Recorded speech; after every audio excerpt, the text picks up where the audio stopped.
কাহারে করিছ ঘৃণা তুমি ভাই, কাহারে মারিছ লাথি। কসবায় ডিআই অফিসের গতকালের ঘটনার প্রতিবাদকে কাজী নজরুল ইসলামের এই একটি বাক্যেই ফুটিয়ে তোলা যায়। সেই প্রতিবাদ, সেই নিন্দার ঝড় আজ আছড়ে পড়ল রাজপথের মহামিছিলে। সেই নিয়েই আমাদের প্রথম প্রশ্ন। শিক্ষককে পুলিশের লাথির প্রতিবাদে ধিক্কার রাজ্য জুড়ে। মানুষ গড়ার কারিগরদের আন্দোলনে সামিল সাধারণ মানুষও। মহামিছিলে পা মেলানের আরজিকর আন্দোলনের ডাক্তাররাও। এসএসসির সামনে শুরু রিলে অনশন। কসবা কাণ্ডে চাপ কি ক্রমশ বাড়ছে সরকারের ওপর? দ্বিতীয় প্রশ্ন। মামলা তো সুপ্রিম কোর্টে, চাকরি ফেরত চাইতে ডিআই অফিসে কেন? প্রশ্ন তৃণমূলের নেতা মন্ত্রীদের। লজ্জিত হওয়া উচিত সরকারের, পাল্টা চাকরিহারারা। পুলিশের আচরণ অনভিপ্রেত, দুর্ভাগ্যজনক। হুমায়ুন কবিরের পর এবার সরব হলেন সাংসদ সায়নী ঘোষ। পুলিশের ভূমিকা নিয়ে দলের মধ্যেই উল্টো সুর। তৃতীয় প্রশ্ন। চলে গেছে চাকরি, খেতে হয়েছে পুলিশের লাঠি গলা ধাক্কা, তাতেও মিলল না রেহাই। এবার আন্দোলনকারী চাকরি প্রার্থীদের বিরুদ্ধে দায়ের হলো শিক্ষা দফতর ও পুলিশের জোড়া মামলা। কোটি কোটি টাকায় যখন চাকরি বিক্রি হচ্ছিল, তখন কোথায় ছিল পুলিশ প্রশাসনের এই তৎপরতা? এই প্রশ্ন তো উঠবেই। চতুর্থ প্রশ্ন। সুপ্রিম কোর্টের চাকরি বাতিলের রায়ের পর অবশেষে খোলা হলো স্কুলের বেতনের পোর্টাল। পোর্টালে অযোগ্য চাকরিহারাদের নাম থাকায় ধন্দে প্রধান শিক্ষকরা। চাকরিহারাদের এপ্রিল মাসের বেতন নিয়ে কেন স্পষ্ট অবস্থান ঘোষণা করছে না রাজ্য সরকার? পঞ্চম প্রশ্ন। চাকরি বাতিলের পর নেতাজি ইন্ডোরে সুপ্রিম কোর্ট নিয়ে মন্তব্যের প্রেক্ষিতে মুখ্যমন্ত্রীকে আদালত অবমাননার নোটিশ একটা স্বেচ্ছাসেবী সংস্থার। নিঃশর্ত ক্ষমা প্রার্থনার দাবি। রামবাম ভোটে পারে না, কোর্টে গিয়ে জট পাকায়, পাল্টা কুণাল ঘোষ। কোন দিকে গড়াচ্ছে জল? তবে শুরুতেই দেখাবো চাকরি প্রার্থীকে পুলিশের লাঠি ও গলা ধাক্কার প্রতিবাদে উত্তাল রাজপথ, উত্তাল রাজনীতি।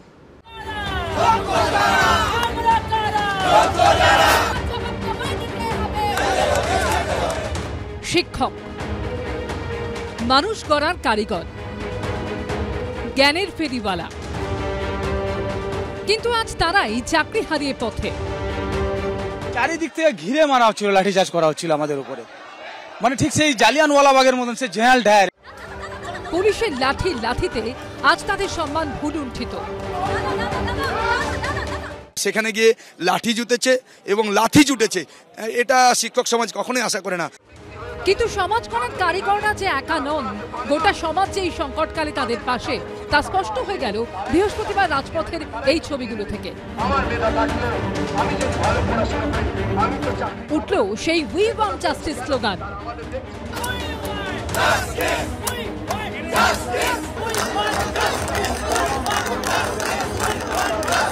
আজকের আমরা সমগ্র শিক্ষককুল কিন্তু পথে নেমেছি। একজন শিক্ষককে লাথি মারছে পুলিশ, এটা শুধু ওই শিক্ষককে মারেনি, সমগ্র শিক্ষককুলের বুকে মেরেছেন উনি। আমার যতক্ষণ পর্যন্ত আশ আছে ততক্ষণ আমি পাস ছাড়বো না, আমি তাদের সর্বনাশ দেখে যেতে চাই। চাকরিহারা শিক্ষকদের হয়ে গর্জে উঠলেন চিকিৎসক শিল্পীরাও। শুধু ডাক্তার হিসেবে নয়, একজন সাধারণ মানুষ হিসেবে নাগরিক কর্তব্য বলে মনে করছি আমাদের পাশে দাঁড়ানোর। এটা গোটা ভারতবর্ষের কাছে, গোটা পৃথিবীর কাছে বাঙালি হিসেবে লজ্জায় মাথা হেঁট হয়ে গেছে। শিক্ষকদের এই মর্মান্তিক পরিণতির জন্য যখন তৃণমূলের বিরুদ্ধে সরব বিরোধীরা, তখন তৃণমূলও পাল্টা আক্রমণাত্মক। পেটে লাঠি মারা হচ্ছে, আর সত্যি সত্যি লাথি মারছে, ফুটবল খেলছে। ডিআই অফিসে গেছেন কেন? এই যে চাকরির সমস্যাটা, এটা সুপ্রিম কোর্ট জনিত সমস্যা। শুক্রবার চাকরিহারাদের এসএসসি অভিযান, আবার শুক্রবারই চাকরিহারাদের সঙ্গে বৈঠকে বসবেন শিক্ষামন্ত্রী ব্রতদীপ ভট্টাচার্য, সুকান্ত মুখোপাধ্যায় ও ঐশী মুখোপাধ্যায়ের রিপোর্ট, এবিপি আনন্দ। ভুরু কটমট, ছড়ি ফটফট, লাথি চটপট হানি। কলকাতা পুলিশের গতকালের ভূমিকার সঙ্গে অনেকেই এখন সুকুমার রায়ের ছড়ার মিল খুঁজে পাচ্ছেন। সমাজ গড়ার কারিগর উদয়ন পণ্ডিতদেরই যদি চাকরি হারিয়ে পুলিশের লাথি খেতে হয়, তাহলে কোন উদয়ন পণ্ডিত গলা তুলে বলবে চুরি করা মহাপাপ, ক্ষমা চেয়ে নাহি মাফ? এই প্রশ্নটাই আজ বারবার উঠেছে শহরের মহামিছিলে। আর এরই মধ্যে কেউ কেউ আবার পদাঘাতেরও ওরা খুঁজে পাচ্ছেন। কাদের লাথি কোন সময় বেশি নিন্দনীয় আর কাদের লাথি একটু কম নিন্দনীয়, এই দুর্ভাগ্যজনক তরজাও আমাদের দেখতে হচ্ছে। আজকে এই অনুষ্ঠানে আমার প্রথম বক্তা যিনি, তিনি চাকরিহারা, তিনি শিক্ষক। তার প্রাপ্তির ভারাত্ম পূর্ণ। কেন বলছি? যোগ্য শিক্ষক, তা সত্ত্বেও চাকরিটি গেছে। প্রচুর প্রতিশ্রুতি পাচ্ছেন। গতকাল নজিরবিহীনভাবে গোটা দেশ দেখেছে যে এই শিক্ষককেই একজন কসবা থানার পুলিশ কর্মী লাথি মারছেন। কসবার ডিআই অফিসে গিয়ে আক্রমণকারী তকমা পেয়েছেন। আবার বলছি, প্রাপ্তির ভারাত্ম পূর্ণ। 2 জন মহিলা সহ 6 জন পুলিশ কর্মীকে ওনারা গুরুতরভাবে আহত করেছেন, সেই জন্য হালকা বলপ্রয়োগ করতে হচ্ছে কলকাতা পুলিশকে। কিন্তু প্রাপ্তির ভাড়াটা বোধহয় তখনও পূর্ণ হয়নি। পূর্ণ হলো যখন সর্বশেষ প্রাপ্তি হলো যে পুলিশের ভারী বুটের লাথিও খেলেন আর জামিন অযোগ্য ধারায় দুটো ফৌজদারি মামলা খেলেন। আমি প্রথমেই অমিত রঞ্জন ভূঁইয়ার কাছে যাব। অত্যন্ত চেনা মুখ। গত সপ্তাহে ইনফ্যাক্ট ঘটনাচক্রে গত বৃহস্পতিবার এই অনুষ্ঠানে ওই ডান দিকের একই চেয়ারে বসেছিলেন। আমি অমিতবাবুর কাছে যাব যে শিক্ষক হিসেবে কিছুদিন আগেও তো ক্লাসে এক ঝাঁক কচিকাচাকে পড়াতেন। এই পরিবর্তিত পরিস্থিতি সামলাতে পারছেন? কতটা যন্ত্রণা হচ্ছে? শুভ সন্ধ্যা। কিন্তু আমাদের গত 1 বছর ধরে আমাদের সন্ধ্যা সকাল রাত্রি কোনোটাই আর শুভ হচ্ছে না। বড় যন্ত্রণা, বড় কষ্ট, বড় লজ্জা নিয়ে বেঁচে রয়েছি। এই সরকার আমাদের জন্যে যে পরিস্থিতি তৈরি করেছে সেখান থেকে আমরা কোনোভাবেই বেরোতে পারছি না। একটু আগেই আপনাদের প্রতিবেদনে দেখলাম যে এই সরকারের বিভিন্ন নেতা মন্ত্রীরা বলছে ডিআই অফিসে গেছেন কেন? আমাদের প্রশ্ন, আপনারা চাকরি চুরি করেছিলেন কেন? এই প্রশ্নটা আমি দৃঢ়ভাবে রাখছি। আপনাদের চাকরি চুরির ফলেই আজকে আমাদের এই অবস্থা হয়েছে। আপনারা যদি চালের মধ্যে কাঁকড় না মেশাতেন তাহলে আমরা আমাদের এই দুর্দিন, এই অনিশ্চিত জীবন ও জীবিকার মধ্যে পড়তে হতো না। আজকে ডিআই অফিসে গিয়ে আমি লাথি খেয়েছি। এই লাথি আমার শরীরে লাগেনি, এই লাথি আমার বুকে লেগেছে, আমার সহকর্মীদের বুকে লেগেছে, সমগ্র শিক্ষক সমাজের উপরে লেগেছে।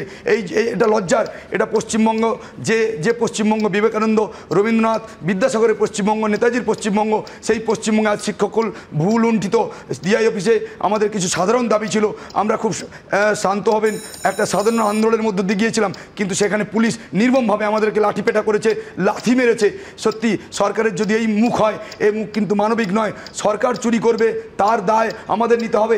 যে সরকার মেধাবীদের চাকরি সুফল সবজি মান্ডিতে বিক্রি করেছে চড়া দামে, তার দায় আমাদের নিতে হবে। কেন?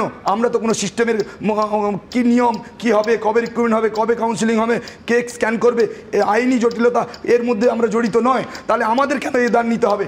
আর ওনারা বড় বড় ভাষণ দেবেন, প্রতিশ্রুতি দেবেন, আমাদেরকে বিশ্বাস করতে হবে। আমরা সেই দিনই বিশ্বাস করব 2024-এর 22 এপ্রিলের আগে, যেদিন আমরা সম্মান নিয়ে বিদ্যালয়ে মাথা উঁচু করে, যেদিন লাস্ট দিন পর্যন্ত চাকরি করতাম, বাচ্চাদের সঙ্গে আমরা চক ডাস্টার নিয়ে ক্লাসে গিয়ে ক্লাস করতাম, একদম ভালো মানসিকতা নিয়ে, শান্ত মন নিয়ে।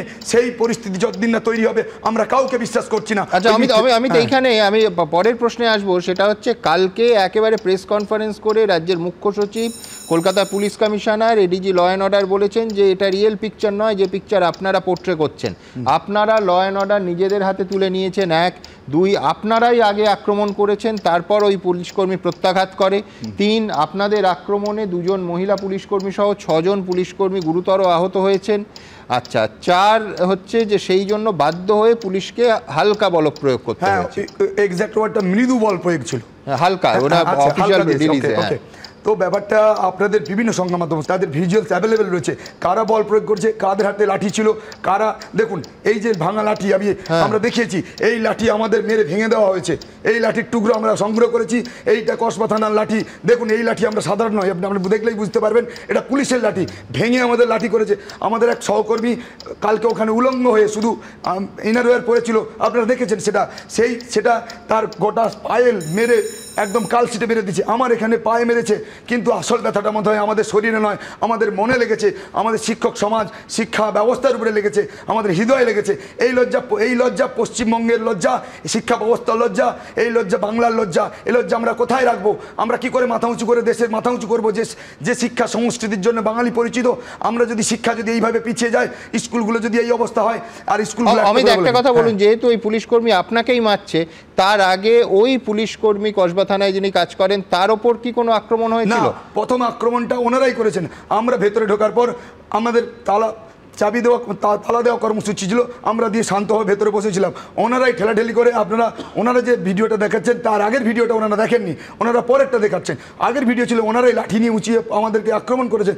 আমরা নিজেদেরকে প্রতিহত করার জন্য করেছি। তারপর তো আপনারা দেখতেই পেয়েছেন কিভাবে বর্বরচিত আক্রমণ নামিয়ে এসছে। একদম ধন্যবাদ আপনাকে। আমি ঠিক এইখানে অমিত গত বৃহস্পতিবার এই স্টুডিওতে এসে ঠিক কি বলেছিলেন দেখাবো একবার আপনাদের।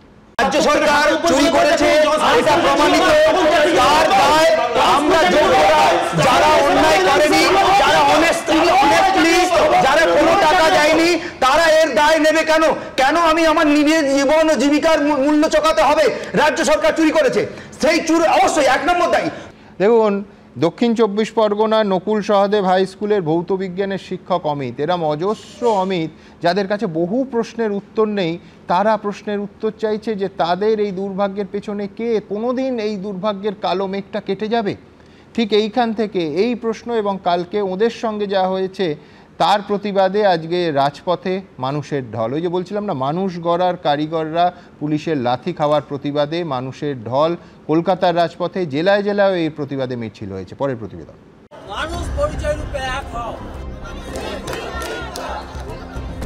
পরের মাস থেকে পেটের ভাত কিভাবে জুটবে তার ঠিক নেই, কিন্তু ওই পেটেই পড়েছে পুলিশের লাথি। মানসিক যন্ত্রণার সঙ্গে জুড়ে গেছে শারীরিক কষ্ট। দয়া করে এইভাবে লাথি, চর, কিল মমতা ব্যানার্জির আদর্শে আদর্শিত হবেন না। আমরা ছিলাম নিরস্ত্র, আমাদের ওপর পুলিশ এইভাবে অত্যাচার করবে আমরা বুঝতে পারিনি। বুধবার কসবায় ডিআই অফিস অভিযানে চাকরিহারা শিক্ষক শিক্ষিকাদের ওপর পুলিশের লাঠিচার্জ, লাঠির প্রতিবাদে এবং চাকরি ফেরতের দাবিতে বৃহস্পতিবার মহামিছিল করেন চাকরিহারারা। একজনের মাথায় করে মেরেছে, সে পড়ে গেছে, আমি তাকে সেবা শুশ্রূষা করছি, তার উপর থেকে তাকে লাথি মারছে। পুলিশ আমাদের উপরে যে অত্যাচারটা করলো তার নিঃশর্তভাবে পুলিশ মন্ত্রীর ক্ষমা চাওয়া উচিত শিক্ষকদের কাছে। পায়ে পায়ে এগোতে থাকে প্রতিবাদ মিছিল। বৈধ যারা, যোগ্য যারা, চাকরিহারা হচ্ছি না, প্রহসনের এই রায়টা আমরা কিন্তু মানছি না। অর্থাৎ এইভাবেই প্রতিবাদের নানানভাবে তারা কিন্তু আজকে এই প্রতিবাদ তারা দেখাচ্ছেন। আজিকর কাণ্ডের পর আবার একটা মহামিছিল, ফের একজোট নাগরিক সমাজ।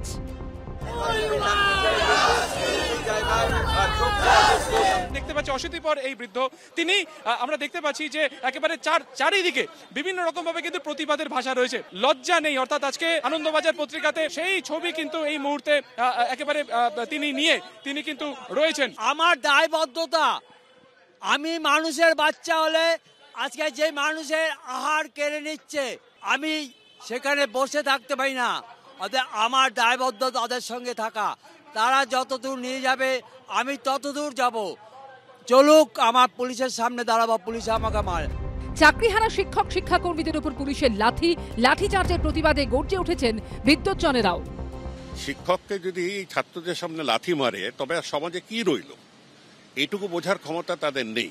লাথি মারা টিচারদের এটা একটা খুবই অভিনব একটা এবং ঘৃণার ঘটনা হয়েছে। আই স্ট্রংলি কন্ডেম ইট। কালকে যা দৃশ্য দেখলাম টেলিভিশনে, সহ্য করা যায় না। যা দেখেছি শুধু শিক্ষকদের উপরই হামলা হচ্ছে, এটা দেখেছি। চারদিকে তো চিৎকার হচ্ছেই, সাধারণ মানুষ চারদিকেই চিৎকার করছে। আমার মনে হয় এদের বাড়ির লোকজনও বলেছেন হয়তো যে তোমরা এই কি করলে, তাতেও যদি লজ্জা হয় জানি না। দিকে দিকে সমালোচনা, নিন্দা, ক্ষোভের মুখে অনড় তৃণমূল। মাস্টারমশাইদের যখন মুখ্যমন্ত্রী বলেছেন স্কুলে যেতে, তারা এই সরকারি দপ্তর দখল করতে বা স্কুল শিক্ষা দপ্তরের অফিস, ডিআই অফিস দখল করতে যাবেন কেন? ওনারা যে এসএসসির আমাদের ওএমআর এর মিরর কপিটা লুট করেছেন, লুকিয়ে রেখেছেন, তার দায় কি ফিরহাদ হাকিম নেবেন? আজকে আমরা লোন নিয়েছি, বাড়ি করেছি, আমরা আজ পেটের দায়ে পথে বসে গেছি, তার দায় কি ফিরহাদ হাকিম নেবেন? ওনার লজ্জা করে না এই কথাটা বলতে? শিয়ালদা থেকে কোলে মার্কেট, বউবাজার, সেন্ট্রাল অ্যাভিনিউ হয়ে ধর্মতলায় শেষ হয় মিছিল। ময়ূর ঠাকুর চক্রবর্তী, সুকান্ত মুখোপাধ্যায় ও কৃষ্ণেন্দু অধিকারী রিপোর্ট, এবিপি আনন্দ। আমার পরের বক্তা তারাসুন্দরী বালিকা বিদ্যাভবনের প্রধান শিক্ষিকা মোনালিসা মাইতি। তার কাছে আমার প্রশ্ন থাকবে যে অভয়াকাণ্ডের সময় তিনি প্রচুর রক্তচক্ষু অগ্রাহ্য করে নিজে প্রতিবাদে পথে নেমেছিলেন, প্রয়োজনে ছাত্রীদের পথে নামার প্রতিবাদ করার পরামর্শ দিয়েছিলেন। দলমত নির্বিশেষে বিভিন্ন শ্রেণীবিভাগ এবং মতভেদের ঊর্ধ্বে দেশ বিদেশের সমস্ত চিকিৎসকরা ওই অসহায় মৃত্যু যাকে আর্জিগড়ের মধ্যে কেড়ে নিয়েছিল আমাদের কাছ থেকে, গোটা কমিউনিটি তার জন্য পথে নেমেছিল। আজকে আপনাদের পেশার, শিক্ষকের পেশা আক্রান্ত, হাজার হাজার যোগ্য ছেলেমেয়ে বিনা দোষে চাকরি হারিয়েছেন। আজকের শিক্ষককুল, এই রাজ্যের শিক্ষককুল ঠিক কী ভাবছেন, এটাই আমার প্রথম প্রশ্ন। সবাইকে নমস্কার। আসলে শুধু শিক্ষক হিসেবে নয়, আমি মনে করি মানুষ হিসেবেও, যেখানে প্রশ্ন জীবন এবং জীবিকার, সেখানে একজন নিরন্ন ভুভুক্ষু নিরক্ষর মানুষেরও অধিকার রয়েছে আন্দোলন করার, রাস্তায় নামার। আর প্রশ্ন তো শিক্ষকদের নিয়ে। অতএব এক্ষেত্রে আমার সমর্থন আন্দোলনের পক্ষেই। আমি বিশ্বাস করি যে উদ্ধত ভৃগুরা যতই ভগবানের বুকে পদচিহ্ন এঁকে দিন না কেন, এই সমস্ত নররূপী ভগবানদের মনে রাখতে হবে যে কুরুক্ষেত্রের রণক্ষেত্র কিন্তু নিয়ন্ত্রণ করেছিলেন একজন শিক্ষক। তাই তাদের সেই ক্ষমতা আছে, তারা যথার্থভাবে নিজেদের অধিকারের লড়াইটা লড়বেন, লড়ে নেবেন। কিন্তু সাধারণ মানুষ, সরকার বলছে যে ডিআই অফিসে যাবেন কেন? সরকার প্রতিশ্রুতি দিয়েছেন তারা কাজে জয়েন না করে ডিআই অফিস অভিযান করছেন। ওই যে বললাম, প্রশ্ন যখন জীবন এবং জীবিকার, তখন এই প্রশ্নগুলোকে, এই ঔদ্ধত্যগুলোকে আমাদের দূরে সরিয়ে রেখেই নিজেদের চলার পথটা ঠিক করতে হবে, নির্ধারিত করতে হবে। দেখুন, আমাদের কাছে কিন্তু ডিআইএস অভিভাবকের মতোই। আমরা যদি আমাদের স্কুলের ক্ষেত্রে প্রথম নির্দেশ কারুর কাছ থেকে পাই, যে কোনো ক্ষেত্রেই, এবং আশ্রয় প্রশ্রয়ও পাই, সেটা কিন্তু ডিআইএস। তাই ডিআইএসের কাছে, সেই অভিভাবকের কাছে পৌঁছনোটা ক্ষুধার্ত মনের কাছে আমার মনে হয় না যে খুব খারাপ কিছু হয়েছে।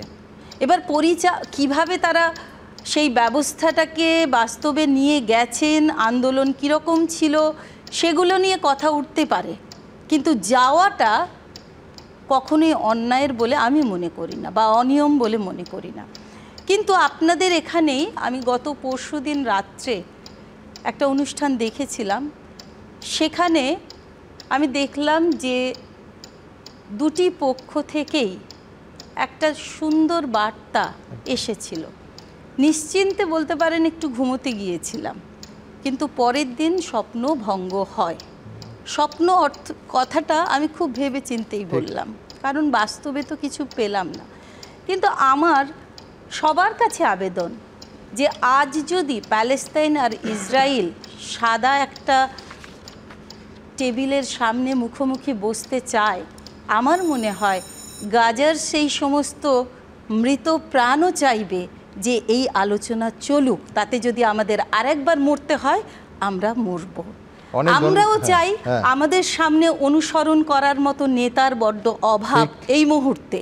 তাই আমি চাইব, আমার পক্ষ থেকে, আমার শিক্ষক সমাজের পক্ষ থেকে অনুরোধ জানাচ্ছি যে শ্রী গাঙ্গুলি এবং মাননীয় শিক্ষামন্ত্রী, আপনি আরেকবার বিকাশ ভবনে অপেক্ষা করুন। আর মাননীয় শ্রী গাঙ্গুলি, আপনি আরেকবার আপনার ছেঁড়া চিঠিটা জুড়ুন এবং নিয়ে যান। যদি সত্যিই কিছু সদর্থক উঠে আসে, অন্তত এই বঙ্গ সমাজ অনুসরণ করার মতো যোগ্য দুজন নেতাকে পাবে। সবাই ভালো থাকার চেষ্টা করুন। নমস্কার। অনেক ধন্যবাদ আপনাকে। আমি বলছি, এই হতাশা একেবারে আমার ব্যক্তিগত। তার কারণ সত্যি সত্যি পরশুদিন মনে হয়েছিল যে কোথাও কি আলো দেখতে পাবো, অন্তত প্রয়াসটা তো এলো। প্রয়াসটা দুদিক থেকেই এসেছিল, কিন্তু তারপর কালকে ঘটনা প্রবাহ কোথায় চতুর্দিকে সদর্থক প্রয়াসগুলো উড়ে ভেসে মিলিয়ে গেল, সত্যি কথা দূরবীন দিয়েও এখন খুঁজে পাওয়া যাচ্ছে না।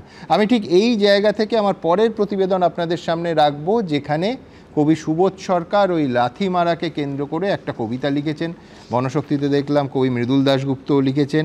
সুবোধদা যাদবপুরের ওমপ্রকাশ মিশ্রকে যে মারের ছবিটা, সেটাকে স্মরণ করিয়ে দিয়েছেন। দেখুন, কবিরা, ক্রিয়েটিভ মানুষরা ভয়ঙ্কর দুর্ভাগ্যজনক ঘটনা থেকেও তাদের সৃষ্টিশীলতার ইন্ধন পেতে পারেন। আমি সেদিকে মন্তব্যে যাব না, অথবা এই প্রতিবেদনটা দেখে অথবা দেখিয়ে মন্তব্যে আসতে পারি। প্রথম প্রতিবেদন। চাকরি ফেরত চাইতে গিয়ে জুটেছে পুলিশের লাথি। বাংলার শিক্ষক কুল আজ লজ্জিত। শিক্ষাদানের কারিগরদের এই হাল হতে দেখে লজ্জায় মুখ ঢাকছে গোটা সমাজও।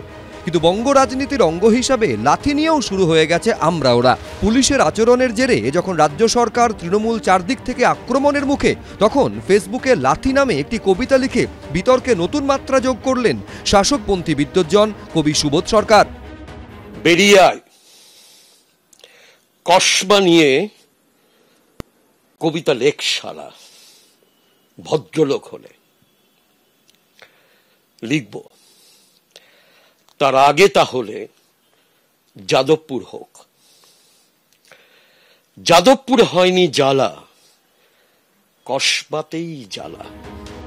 শিক্ষককে পুলিশের লাথি মারার পাল্টা হিসাবে সম্প্রতি যাদবপুর বিশ্ববিদ্যালয়ে অশান্তির সময় তৃণমূলপন্থী অধ্যাপক ওমপ্রকাশ মিশ্রকে লাথি মারার এই ভিডিওটি সোশ্যাল মিডিয়ায় পোস্ট করেছেন সুবোধ সরকার।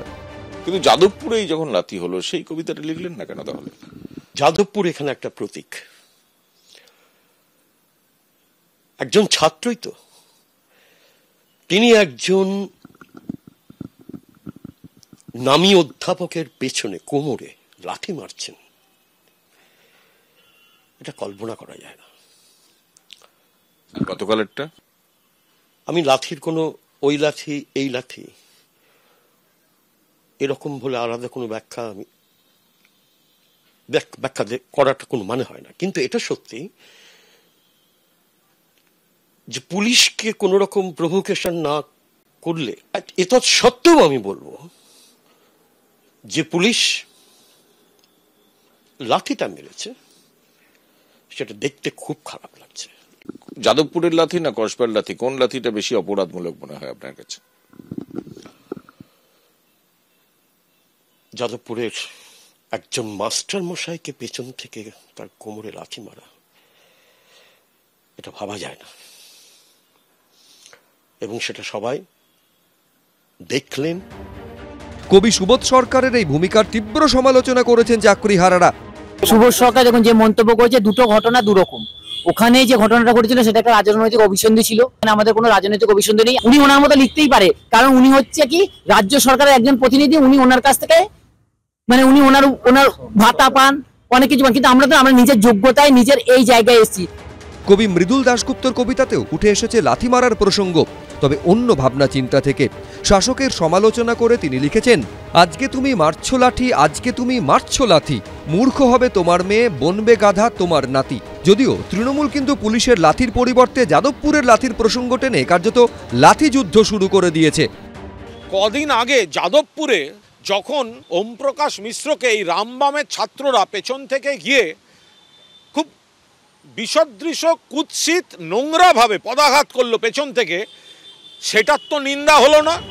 পাল্টা 2019 সালে বিধানসভা উপনির্বাচনে নদিয়ার করিমপুরে তৎকালীন বিজেপি প্রার্থী জয়প্রকাশ মজুমদারকে লাথি মেরে ফেলে দেওয়ার প্রসঙ্গ টেনে তৃণমূলকে কটাক্ষ করেছে বিরোধীরা। কোনো অধ্যাপককে লাথি মারার বা কোনো শিক্ষককে লাথি মারা এবং যে কোনো মানুষকে লাথি মারা, এমনকি আমি মনে করি এখনও আমাদের দল ছেড়ে ওই দলে চলে গেছেন মজুমদার বাবু, তাকে লাথি মেরে কচুবনে পাঠিয়ে দেওয়া হয়েছিল, তারপর থেকে তার নামটাই এফিডেভিট হয়ে কচুবন মজুমদার হয়ে গেল।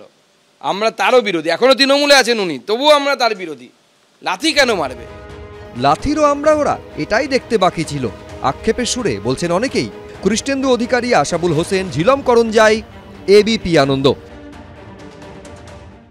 দেখুন, কবি তুষার রায় লিখেছিলেন, পুলিশ কবিকে দেখে টুপিটা তোর খুলিস। আমি বলছি যে কবি রাষ্ট্রের লাথির তুল্যমূল্য বিচার করছেন, রাষ্ট্রের লাথির থেকেও অন্য লাথি তার বেশি বেদনাদায়ক মনে হচ্ছেন। কিন্তু তিনি তো কবি, কবি তার সৃষ্টিশীলতার জায়গা থেকে তার মূল্যায়ন দিতেই পারেন। আমাদের দুর্ভাগ্যটা কি জানেন? সেটা হচ্ছে কোন লাথি কোন সময় বেশি নিন্দনীয় আর কোন লাথি কাদের সময় একটু কম নিন্দনীয় তার বিশ্লেষণ করতে হয়। কিন্তু কবির তো সেই ছাড় আছে, কোনো অসুবিধা নেই। আমার পরের বক্তা হচ্ছে সুমন বন্দ্যোপাধ্যায়। সুমনদার কাছে আমার প্রশ্ন থাকবে যে কেন ডিআই অফিসে চাকরিহারারা যাবেন? আমি বলছি এই প্রশ্ন রাজ্যের একের পর এক হেভিওয়েট মন্ত্রীরা, মুখপাত্ররা সবাই তুলছেন। আমার বক্তব্য খুব পরিষ্কার, সেটা হচ্ছে চাকরিহারারা ডিআই অফিসে যেতে পারবেন না কেন? এক তো পদাধিকার বলে ডিআই হচ্ছেন যে সবার অভিভাবক নিশ্চয়ই, কিন্তু প্রশ্ন করার অধিকার কি বন্ধক রাখা যায়? একজন চাকরিহারা শিক্ষক, শিক্ষিকা বা শিক্ষাকর্মী যারা নেতাজি ইন্ডোরে গেছেন, সরকারের ওপর ভরসাও রেখেছেন, কোনো অসুবিধে নেই তাতে, তার সঙ্গে ডিআই অফিসে যাওয়ার সংঘাতটা কোথায়? তিনি তো নিজের প্রশ্ন করার অধিকারটা, তার কি করে বেতন হবে, হঠাৎ কেন ওই স্যালারি পোর্টালটা বন্ধ থাকলো আবার খুলে গেল, তার অনিশ্চিত ভবিষ্যৎ নিয়ে প্রশ্ন করার অধিকারটা কোথাও বন্ধক রাখেননি। তিনি ডিআই অফিসে যাবেন কেন, এই প্রশ্ন কি করা যায়? সুমনদা কি বলেন? না সুমনদা, আমি এটা পরিষ্কারভাবে বলতে চাই যে কোনো লাথি সমর্থনযোগ্য নয়, লাথির কোনো ক্লাসিফিকেশন হয় না। গতকালের যে ঘটনা ঘটেছে সেটা অত্যন্ত নিন্দনীয় ঘটনা, এ সম্পর্কে কোনো সন্দেহের অবকাশ নেই। কিন্তু সুবোধবাবু যে পয়েন্ট থেকে এই কবিতাটা লিখেছেন সেটা কিন্তু অত্যন্ত দুর্ভাগ্যজনক। আমার কাছে ক্লিপিংস আছে, গত পয়লা মার্চ আমরা দেখিয়েছি, আলোচনা করেছি, নিন্দা করেছি, জঘন্য ঘটনা। গত পয়লা মার্চ আমাদের ওয়েবকুপার যে এজিএম ছিল, সেই এজিএম থেকে যেভাবে ওই মানে অধ্যাপক ওমপ্রকাশ মিশ্রকে যেভাবে একজন ছাত্র ছুটে এসে লাথি মেরেছিল, সেটা অত্যন্ত নিন্দনীয়। আমি বলছি এই যে আপনারা বারবার ধরে আমি বলছি এই যে সেই লাথির প্রতিবাদ, আজকে যেমন এই লাথির যেমন প্রতিবাদ হচ্ছে, আমরা তো আশা করেছিলাম যে সেই দিনও সেই লাথির প্রতিবাদ হয়েছে। তো প্রতিবাদ হয়নি, অনুষ্ঠান করেছি আমরা। অত্যন্ত আমি তো উল্টো দিক থেকে বলছি কথা। আজকে আমি এই ঘটনার প্রতিবাদ করলাম। আমি দেখেছি এই সময় যে যারা আমার উল্টো দিকে যারা রয়েছেন রাজনৈতিকভাবে, আমার উল্টো দিকে যারা ভাবনা চিন্তা করেন, তারা কিন্তু সেই প্রতিবাদ করেননি। অনেকে হাসি ঠাট্টার মধ্যে দিয়ে সেগুলোকে উড়িয়ে দিয়েছেন। আজকে যে এই যে আপনি গোল করে দেখাচ্ছেন লাথির ঘটনাটা, আমি তো আশা করেছিলাম যে অধ্যাপক ওমপ্রকাশ মিশ্রকে যেভাবে যাদবপুরে আক্রমণ করা হলো, পেছন থেকে লাথি মারা হলো, এই জিনিসটাও বারবার দেখানো হবে। আমি বলছি দুটো ঘটনাই নিন্দনীয়, দুটো ঘটনাই সমর্থনযোগ্য নয়। এবং সব থেকে বড় কথা যেটা, যে পয়লা মার্চের ঘটনায় কোনো ইন্ধন ছিল না, এর পেছনে কোনো রাজনীতি ছিল না, একটা শিক্ষক সংগঠনের একটা বৈধ সভা ছিল সেখানে, ফলে সেখানেও রাজনৈতিক ইন্ধনের কোনো ব্যাপার ছিল না। কিন্তু পাশাপাশি একথাটাও বলতে হবে, আমার যে বন্ধু বললেন যিনি চাকরি হারা, তার প্রতি আমি সহানুভূতিশীল। আমি চাই যে প্রত্যেকে যারা যোগ্য তারা প্রত্যেকে তার ইনস্টিটিউশনে ফিরে যাক এবং তাদের মাইনেটা নিশ্চিত হোক, তাদের চাকরিটা নিশ্চিত হোক। কিন্তু বহু জায়গাতে এমনভাবে ডিআই অফিস ঘেরাও করা হয়েছে এবং এমনভাবে তাদেরকে সেখানে ঢুকে যে ধরনের বিশৃঙ্খলা তৈরি করার চেষ্টা হচ্ছে, সেটা কিন্তু মোটেই সমর্থনযোগ্য নয়। আপনার নিশ্চয়ই স্মরণে আছে, আজকেই খবরের কাগজে ছবি আছে, দেখবেন যে পূর্ব মেদিনীপুরের একটি ডিআই অফিসের ডিআই এবং এডিআই এই দুজনকে রাস্তায় বসিয়ে তাদের হাতে ওদের যে প্ল্যাকার্ড, চাকরি হারাদের যে প্ল্যাকার্ড, সেই প্ল্যাকার্ডটা জোর করে ধরিয়ে দেওয়া হয়েছে। প্রশ্নটা এই জায়গায় যে আমরা নিশ্চয়ই আন্দোলন করার অধিকার প্রত্যেকের রয়েছে। এমনকি মুখ্যমন্ত্রী নেতাজি ইন্ডোরের সবাই কথাটা পরিষ্কার বলেছিলেন যে যারা আমার কথা শুনতে চান তারা শুনুন, যারা শুনবেন না বা বিশ্বাস করবেন না তারা করুন, তার করার অধিকার আছে, আন্দোলন করার অধিকার আছে, কথা মুখ্যমন্ত্রী নিজে বলেছেন। আর আমাদের মুখ্যমন্ত্রীর মতো, মমতা বন্দ্যোপাধ্যায়ের মতো আন্দোলন করে উঠে আসার নজির পশ্চিমবাংলায় নেই।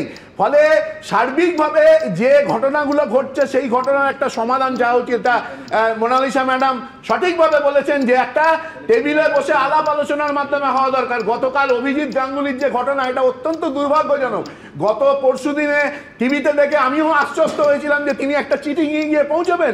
দুর্ভাগ্যজনক, এখানেও তো রাজনীতি দেখলাম। অর্থাৎ এটা প্রমাণ হলো যে অভিজিৎ বাবুও বিজেপির তরফ থেকে তিনি সমাধান চান না। তিনি যে সমাধানের প্রস্তাবটা দিয়ে দিয়েছিলেন কাঁচা রাজনীতিবিদ হিসেবে, আসলে শুভেন্দু অধিকারী, সুকান্ত মজুমদাররা তারা এই সমস্যার যে সমাধান হোক এটা তারা চান না। সিপিএম চায় না। সিপিএম এত বড় বড় কথা বলছে।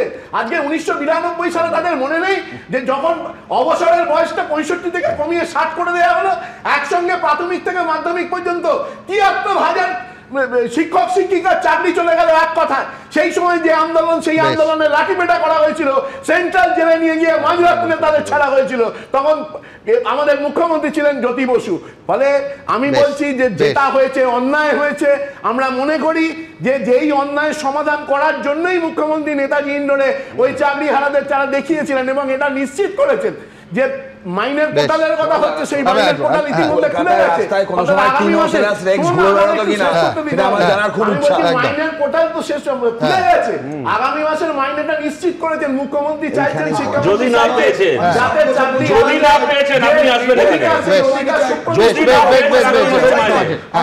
আমি যেদিন রিটায়ার করব সেই দিন পর্যন্ত বেতন চাই। আমি 60 ইয়ার্স পর্যন্ত যেদিন রিটায়ারমেন্ট হবে আমার, সেই দিন পর্যন্ত বেতন চাই। আমি না আজকের এই পরিস্থিতি তৈরি করার জন্য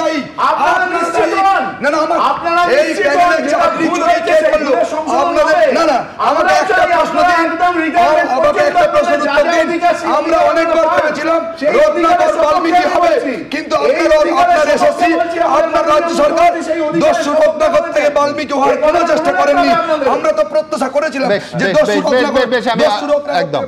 আমরা চেষ্টা করিনি। আমি 40 দিন রাস্তায় ছিলাম, মুখ্যমন্ত্রী একদিনও সময় দেয়নি, শিক্ষামন্ত্রী একদিনও সময় দেয়নি, ডিসেম্বর, জানুয়ারি, ফেব্রুয়ারি এতদিন আমরা ছিলাম, একদিনও দেখা করেননি। এখন জল মাথার উপর দিয়ে বইছে বলে আপনারা বলছেন আসুন দেখা করুন।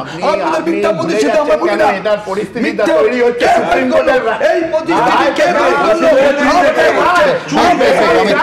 যারা আপনাদের ভুল হয়েছে যে আপনাদের এই সমস্যার সমাধান করা চায় না, যদি চাইতো এই বিধি কত গতকাল এই গতকাল করলো শিক্ষামন্ত্রী এই সত্যটা বলার চেষ্টা করুন। আপনারা অনেক বলেছেন এই সমস্যাটা তৈরি করেছে কে, চাকরিটা চুরি করেছে কে, চালে কাকর মিশিয়েছে কে? রাজ্য সরকার।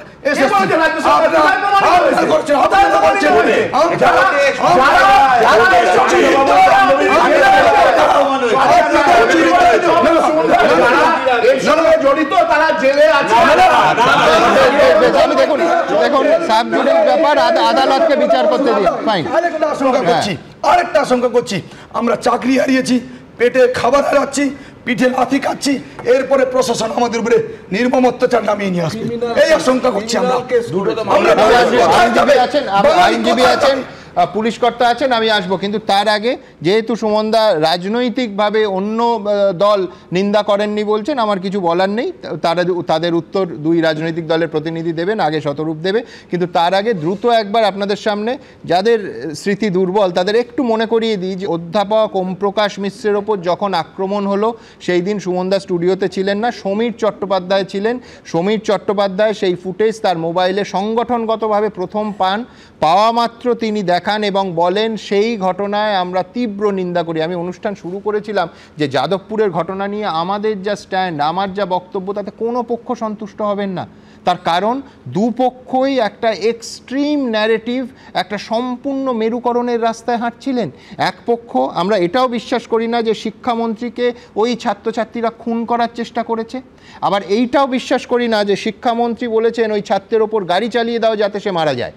এই দুটো জায়গার মধ্যিখান থেকে আমরা পরিষ্কারভাবে যা ঘটেছে তার আমাদের যা মনে হয়েছে বস্তুনিষ্ঠ বিশ্লেষণ করি এবং সুমনদা যে অংশটা বললেন ওমপ্রকাশ মিশ্রের ওপর লাথি, আমি সেটারও সেই অনুষ্ঠানেই তীব্র প্রতিবাদ করি, তীব্র নিন্দা করি। আলোচনা বিশ্লেষণ হয় তা নিয়ে, তার ছোট্ট অংশ দেখাবো আপনাদের, মনে করিয়ে দেবো। কোনো মানুষই হেনস্থা হওয়া অত্যন্ত মানে ক্রিমিনাল অফেন্স, একেবারে ক্রাইম, এবং তিনি যদি অধ্যাপক বা উপাচার্য হন তাহলে তো মানে কোনো ছাত্রের পক্ষে সেটা ভাবাটাই অপরাধ। মানে আমি বলছি এই ঘটনা আপনারা যারা আমার নিয়মিত দর্শক জানেন, রায়গঞ্জেও আমি একই কথা বলেছি, মাঝদিয়ায়ও একই কথা বলেছি, যাদবপুরেও একই কথা আগেও বলেছি, ভবিষ্যতেও বলবো, আজও বলছি। আমি শতরূপের কাছে যাব। শতরূপ, একাধিক আক্রমণ এবং অবশ্যই পদাঘাত নিয়েও কাব্য তো দেখছি, দুপক্ষেরই দেখছি। না, পদাঘাত নিয়ে কাব্য যিনি লিখেছেন সুবোধ সরকার, আমি জানি না ওনার নামটা সুবোধ সরকার হলো কেন, ওনার নাম হওয়া উচিত ছিল পশ্চিমবঙ্গ সরকার। পশ্চিমবঙ্গে যে যখন সরকারে থাকবে উনি তার হয়ে 2 লাইন কাব্য লিখে দেবেন। কিন্তু আমি বলছি সুমনদা, তোমাদের আর্কাইভ থেকে দেখাচ্ছই যখন, ওমপ্রকাশ মিশ্রর ধাক্কা খাওয়া দিয়ে শুরু হচ্ছে কেন? তাহলে আরও আগে থেকে শুরু হোক, রায়গঞ্জ সুরেন্দ্রনাথ কলেজের প্রিন্সিপালের মার খাওয়া দিয়ে শুরু হোক, এবং তখন ফুটেজ বার করে দেখা হোক এই সুমন বন্দ্যোপাধ্যায় এবিপি স্টুডিওয়ে বসে তখন ঘটনাটাকে নিয়ে কি বলেছিলেন। তখন সমর্থন করেননি ছাত্রদের সাথে শিক্ষকের মার খাওয়াকে, আর মুখ্যমন্ত্রী তখন স্বামী বিবেকানন্দকে কোট করে বলেননি এটা ওদের রাইট টু ব্লান্ডার, ওদের কাছ থেকে শিখতে হবে এখন শিক্ষকের সম্মান।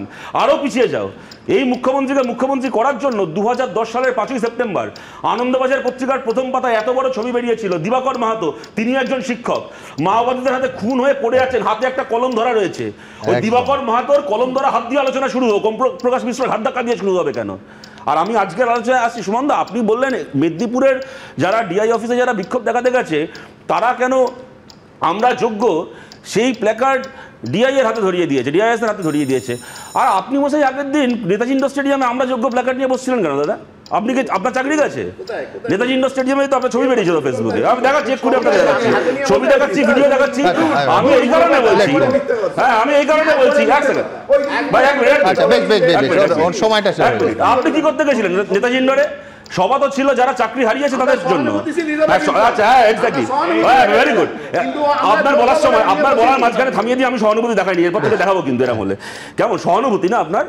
2016 সাল থেকে 2025 সাল পর্যন্ত লক্ষ লক্ষ প্রতারিত ছেলে মেয়ে যখন শহীদ মিনারের তলায় বসেছিল, পুলিশের মার খাচ্ছিল, একজন গর্ভবতী মহিলার ব্লিডিং হলো ওখানে বসে অনশন করে, তখন একদিনের জন্য সহানুভূতি দেখাতে ওখানে গিয়ে বসতে পারেননি। এখন মুখ্যমন্ত্রীটাকে নেতাজি ইন্ডোর স্টেডিয়ামে বসেছিলেন, আপনারা সহানুভূতি দেখাচ্ছেন। আমি জিজ্ঞেস করছি সুমনদা, যারা চাকরি করলো তাদের চাকরি গেল, তারা পুলিশের মার খেলো। যারা এর আগে এদের চুরির জন্য প্রতারিত হয়ে আজকে 7 বছর 8 বছর 9 বছর ধরে ধর্ণা দিচ্ছে, তারা একাধিকবার পুলিশের মার খেয়েছে। কখনো গান্ধী মূর্তির সামনে, কখনো বিকাশ ভবনের সামনে, একাধিকবার পুলিশের মার খেয়েছে। যারা চাকরিটা বিক্রি করলো তারা শুধুমাত্র পুলিশের স্যালুট পেল আজ পর্যন্ত। আজ পর্যন্ত একটা উদাহরণ দেখাও দেখি যারা চাকরিটা বিক্রি করেছে তাদের গায়ে একটা পুলিশের আঁচল লেগেছে। এমনকি যে পার্থ চ্যাটার্জি, অর্পিতা যে জেল কাটছে, তারাও জেলে গেছে সিবিআইডির জন্য। মমতা বন্দ্যোপাধ্যায়ের পুলিশের কি ভূমিকা আছে চাকরি চোরের বিরুদ্ধে একটা ব্যবস্থা নেওয়ার ক্ষেত্রে? আর আজকে প্রশ্ন করা হচ্ছে এনারা কেন গেছেন? এনারা তো প্রথম দিন যাননি ডিআই অফিসে, দিনের পর দিন এদের সঙ্গে প্রতারণা করেছেন। প্রথমে যখন মামলা হয়েছে বলেছেন যে না, সব রিক্রুটমেন্ট ফেয়ার হচ্ছে, কোথাও কোনো অসুবিধা নেই, আপনারা চাকরি করুন, কোনো অসুবিধা হবে না। তারপরে যখন হাইকোর্টে মামলা হলো, কেস হারলো সরকার, এদের চাকরি চলে গেল, তখন কি বললেন? তখনও সুযোগ ছিল। হাইকোর্ট বারবার করে বললো ওএমআর প্রকাশ করুন, ওএমআর জমা দিন। বলো কোনো ওএমআর জমা দিতে হবে না, আমরা ওএমআর নষ্ট করে দিয়েছি, কিন্তু কোনো অসুবিধা নেই, সুপ্রিম কোর্টে আমরা বুঝে নেবো। আপনি মমতা ব্যানার্জি আপনি আশ্বাস দিয়েছেন, সেদিনও এটা ডিআই অফিসে যায়নি। আমি বলছি যাওয়া উচিত ছিল, সেই দিনই যাওয়া উচিত ছিল। এনারা আপনাকে ভরসা করেছিলেন, এনারা তো কোথাও যাননি, কোথাও বিক্ষোভ দেখাননি। সুপ্রিম কোর্টে আপনি নাকি বুঝে নেবেন। যেদিন স্টে অর্ডার হলো উদ্বাহু হয়ে নৃত্য করলেন, যেই তো বলেছিলাম সুপ্রিম কোর্টে বুঝে নেবো, বুঝে নিয়েছি। আজকে সুপ্রিম কোর্টের রায়টা গেল, সুপ্রিম কোর্ট বারবার করে আপনাদের কাছে ওএমআর চাইলো, দিলেন না। তারপরে নেতাজি ইন্ডোর স্টেডিয়ামে মুখ্যমন্ত্রী সভা করলেন, একটার পর একটা মিথ্যে কথা বলে গেলেন। বলা হলো মাইনে বন্ধ হবে না, স্যালারি পোর্টাল বন্ধ হয়ে গেল। তারপরে এরা যাচ্ছে এবং এত বড় তঞ্চকতা, এনাদেরই অভিযোগ এবং এত বড় তঞ্চকতা। আমি আপনাদেরকে বলছি, আগের দিনে কথাটা হয়েছে এখানে, হাইকোর্ট রায়টা দেওয়ার পরে, হাইকোর্ট রায়টা দেওয়ার পরে এই যে সরকার বলছে আমরা সুপ্রিম কোর্টে অ্যাপিল করেছি, অ্যাপিলটা কি নিয়ে করেছে? একবার একটা লোকেরও চাকরি ফেরানোর জন্য সুপ্রিম কোর্টে যায়নি সরকার। ক্যাবিনেটের বিরুদ্ধে তদন্তের নির্দেশ যে হাইকোর্ট দিয়েছিল, জাস্টিস অভিজিৎ গাঙ্গুলি সেই সময় দিয়েছিলেন, যাতে ক্যাবিনেটের বিরুদ্ধে মমতা ব্যানার্জির বিরুদ্ধে তদন্ত না হয়, সেই অ্যাপিল নিয়ে সুপ্রিম কোর্টে গেছে। এটা চাকরি নিয়ে কে গেছে? দিনের কথা করবেন, প্রতারণা করবেন, তারপরে এরা বিক্ষোভ হবে না। যে আপনারা দেখেছেন যে সুপার নিউমেরারি পোস্ট নিয়েও যে ঘটনাগুলো ঘটেছে সেটাও সুপ্রিম কোর্ট খারিজ করে দিয়েছে। কি খারিজ করে দিয়েছে? এবং এই কথাও বলেছে যেখানে গোটা প্রক্রিয়াতে এইভাবে মানে একে আটকানোর কোনো জায়গা নেই, মানে মন্ত্রিসভাকে জড়ানোর কোনো জায়গা নেই, দাবি না থাকা সত্ত্বেও কেন এটা একটা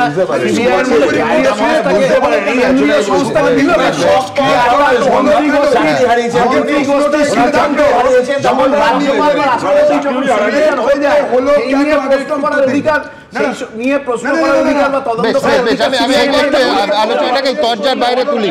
হ্যাঁ, শতরূপ আমার সুপার নিউমেরিক পোস্ট নিয়ে সুপ্রিম কোর্ট রায় দেয়নি, যেহেতু সবকটা পোস্টই বাতিল হয়ে গেছে, অতএব আলাদা করে সুপার নিউমেরিক পোস্ট নিয়ে তদন্ত করার দরকার নেই, এটা বলেছেন। তবে সুমন একটা কথা আপনাকে বলছি, না এক লাইনে বললে সুপার নিউমেরিক পোস্ট নিয়ে এই যে সিবিআই তদন্তের যে নির্দেশ দেওয়া হয়েছিল সেটা খারিজ হয়েছে। সুপ্রিম কোর্ট যে গোটা প্যানেলটাই যেহেতু বাতিল হয়ে গেছে, সেহেতু আলাদা করে সুপার নিউমেরিক পোস্টের প্রাসঙ্গিকতা নেই। দুই রাজ্যপালের সই। আর আমি একটা কথা বলছি, আমি শতরূপ আরেকটা কথা বলার আগে আমি শতরূপ একটু আগে বারবার বলছিল যে পিছনে ফিরে যাও। আমার তো আর্কাইভে ফিরে যেতে ভালোই লাগে, নস্টালজিক লাগে। আমি বলছি যে শতরূপ সুবোধদাকে একেবারে পরিষ্কার আক্রমণ করলো, কিন্তু আমি বলছি এই সুবোধ সরকার যখন বাম আমল ছিল, পুলিশের একটার পর একটা ঘটনা ঘটছিল, গোটা নাগরিক সমাজ রাস্তায় নামছিল, পথে নামছিল, তখন সুবোধদার অবস্থান শতরূপের কিরাম লেগেছিল এবং কতটা হাততালি বাম কর্মী সমর্থকরা তখন সুবোধদার কবিতাদের দিত, আমার সেইটাও মনে পড়ে যাচ্ছিল। আমি দেখুন, কেউ বলতেই পারেন যে কবি সবসময় পুলিশের সঙ্গে থাকবেন কেন, তার কবিতার উৎসস্থল ঘটনা সবসময় পুলিশের পাশে দাঁড়ানো হবে কেন, সেটা ভিন্ন প্রশ্ন।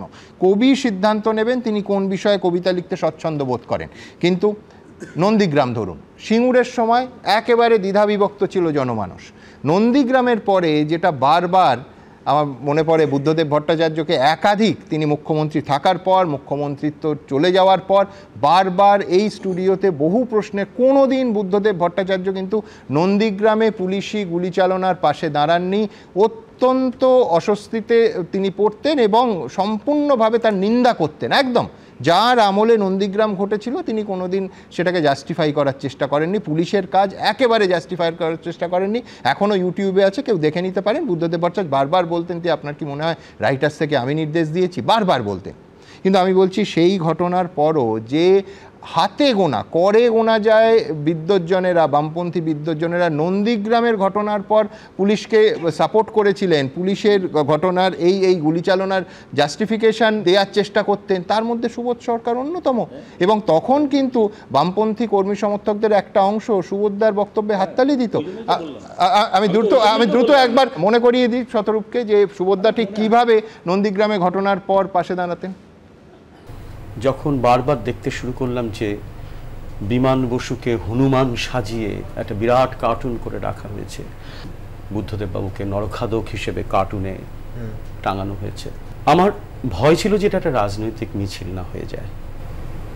আমি ব্যক্তিগতভাবে বুদ্ধদেব ভট্টাচার্যকে যতটুকু চিনি, আমার মনে হচ্ছে তিনি আপাতমস্তক একজন ভদ্রলোক, সৎ মানুষ। আমাকে বলতে দাও, আমি শেষ করি, তারপর তুমি বলো। সৎ মানুষ, এর থেকে ভালো মুখ্যমন্ত্রী পশ্চিমবঙ্গে আমরা আর পাবো কিনা জানি না। আপনাদের এই মিছিলটা সম্পূর্ণভাবে একটা পলিটিক্যাল এজেন্ডার মিছিল। এক বুদ্ধদেব বাবুকে রক্ত মাখানো ছাড়া, বুদ্ধদেব বাবুর ইমেজটাকে কালো করা ছাড়া, সিপিএমকে দুবেলা গালাগালি দেওয়া ছাড়া, ওই সাধারণ মানুষগুলো যে যারা ভাই ভাইকে মারছে এই নন্দীগ্রামের, তাদের জন্য আপনারা কতটুকু উপকার করতে পারলেন? যে এটা অবশ্যই এর পেছনে একটা কোনো উদ্দেশ্য না থাকলে, একটা কোনো প্রভোকেশনের পরিকল্পনা না থাকলে এটা যাওয়া যায় না, তারা যাওয়ার এই সিদ্ধান্ত নিতেন না। সিঙ্গুরটা একটা ফ্ল্যাগশিপ, এমন একটা ঘটনা, সেটা আমি একজন শিল্পপতি না হয়ে, শিল্পের লোক না হয়ে, ইকোনমিক্সের লোক না হয়ে, সাহিত্যের লোক হয়ে আমি বলছি, আমার জীবিকাও সাহিত্য হয়েও আমি বলছি, সাধারণ মানুষ এটাই জানে যে সিঙ্গুর আজকে যে জায়গায় এসে দাঁড়িয়েছে, তার বিরুদ্ধে আপনারা যে ভূমিকা নিয়েছেন, সেটা কিন্তু আপনাদেরও কিন্তু একটা আত্মহত্যার জায়গা। টুম্পা এবং মৌসুমী, তাদেরকেও মাওবাদী বলা, এটাও কিন্তু কন্টেন্ট রেগুলেশন। এটা একটার পর, বা শিলাদিত্য সারের প্রশ্ন করেছে, তাকে চেপে দাও, অম্বিকেশ বাবুকে চেপে দাও। এই যে একটার পর একটা ঘটনা ঘটছে, এটা থেকে বোঝা যাচ্ছে যে প্রশাসন এবং প্রশাসনের একেবারে সর্বোচ্চ স্তরে যারা আছেন, তারা এইসব কথাবার্তা পছন্দ করছে।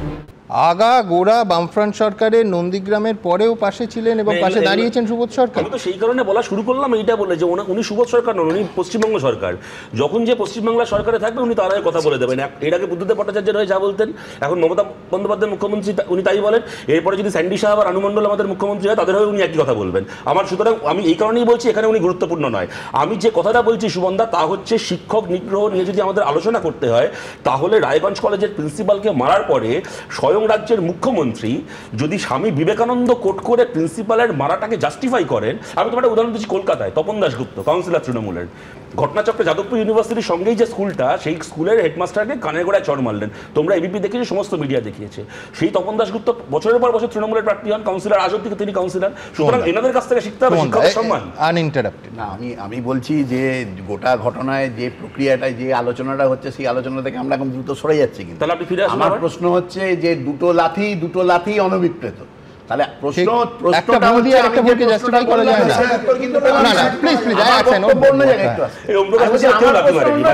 আমার কথা হচ্ছে যে ওম প্রকাশ মিশ্রকে যখন একটি ছাত্র এসে লাথি মারছে, সেই ঘটনার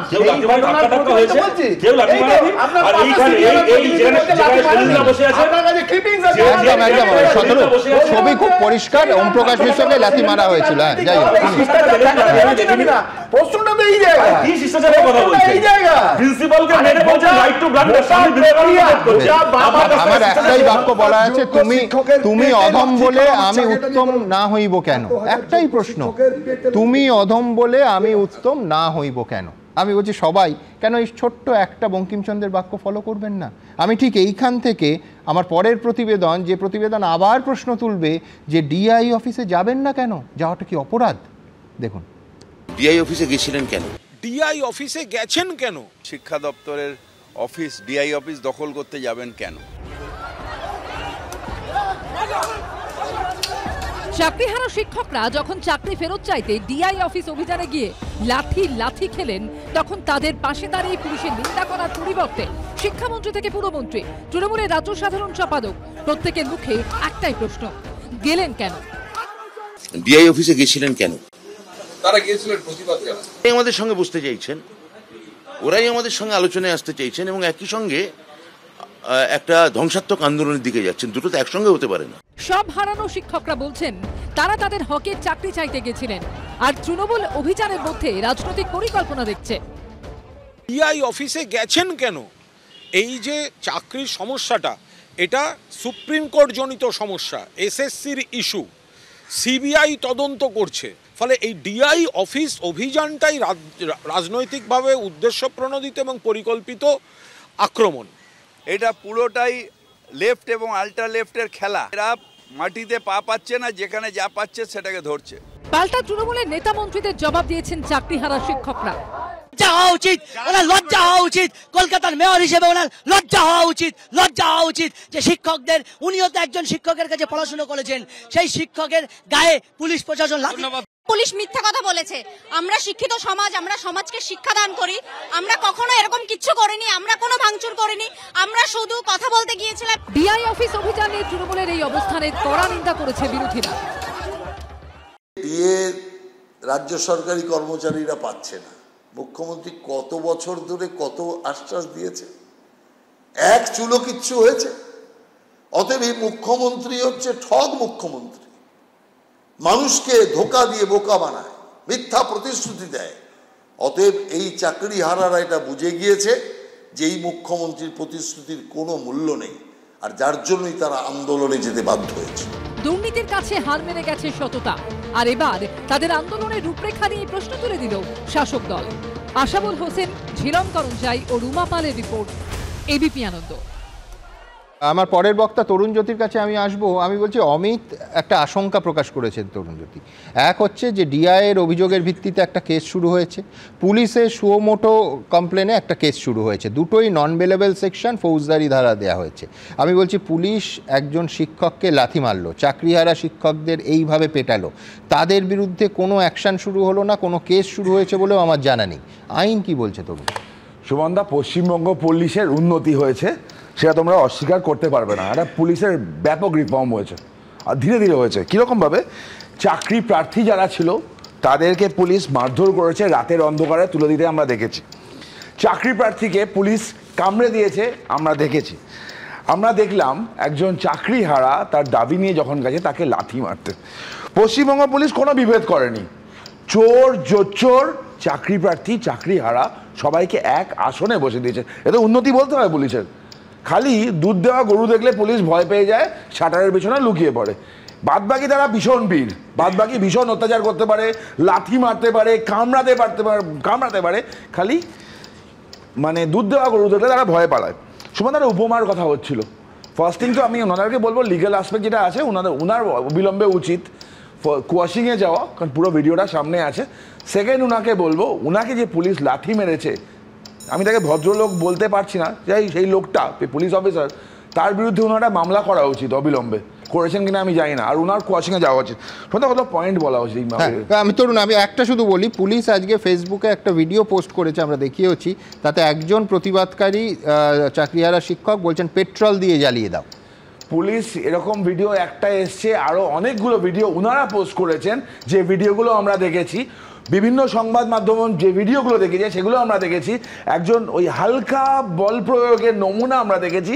টিচার, শিক্ষক, সমাজের মেরুদণ্ড, তাদের গায়ে কালশিটে আমরা দেখেছি, তাদের পা কেটে যাওয়া আমরা দেখেছি, তাদেরকে ফেলে পিটাচ্ছে আমরা দেখেছি, ভাঙা লাঠি দেখলাম। এক্স্যাক্টলি, আমরা দেখেছি।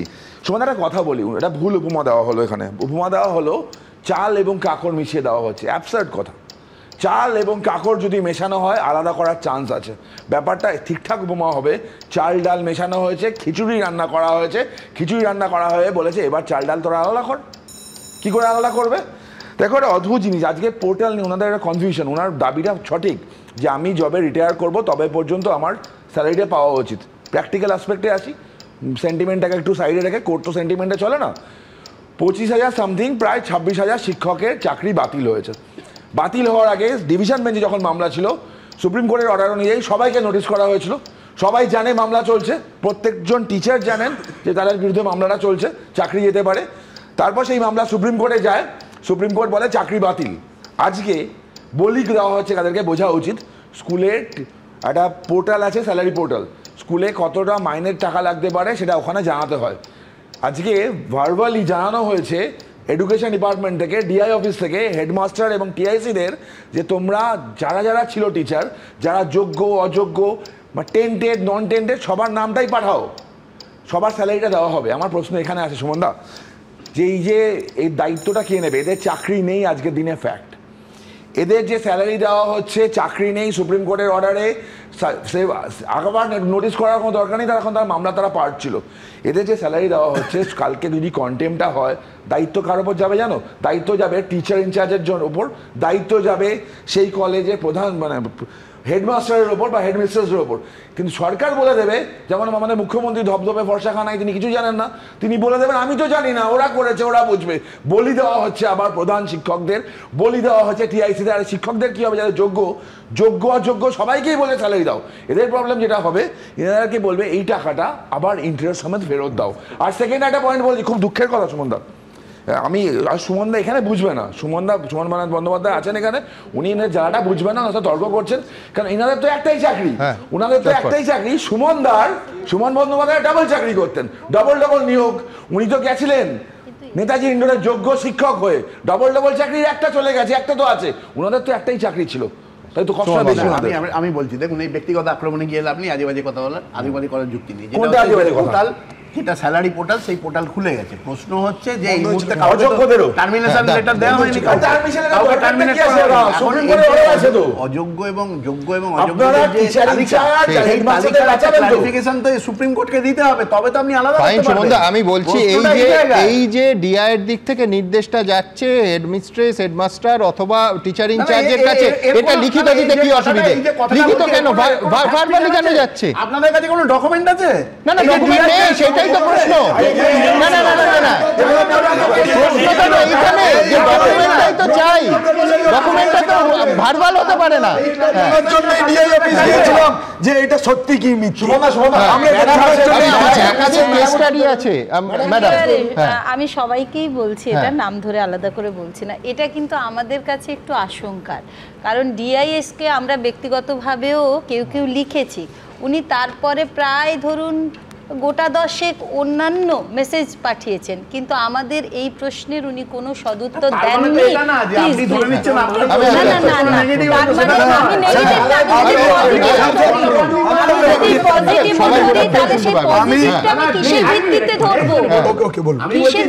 আপনার প্রশ্নের উত্তরটা আপনি পাননি, মানে আপনি ধরে নেবেন না তো যে উনি উত্তরটা নেগেটিভ।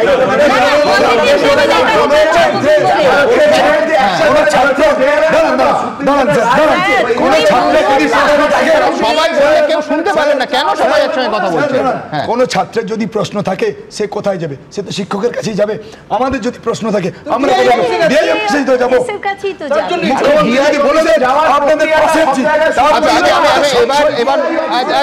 দুপক্ষকেই আমি থামালাম, আমি একটু থামতে হবে।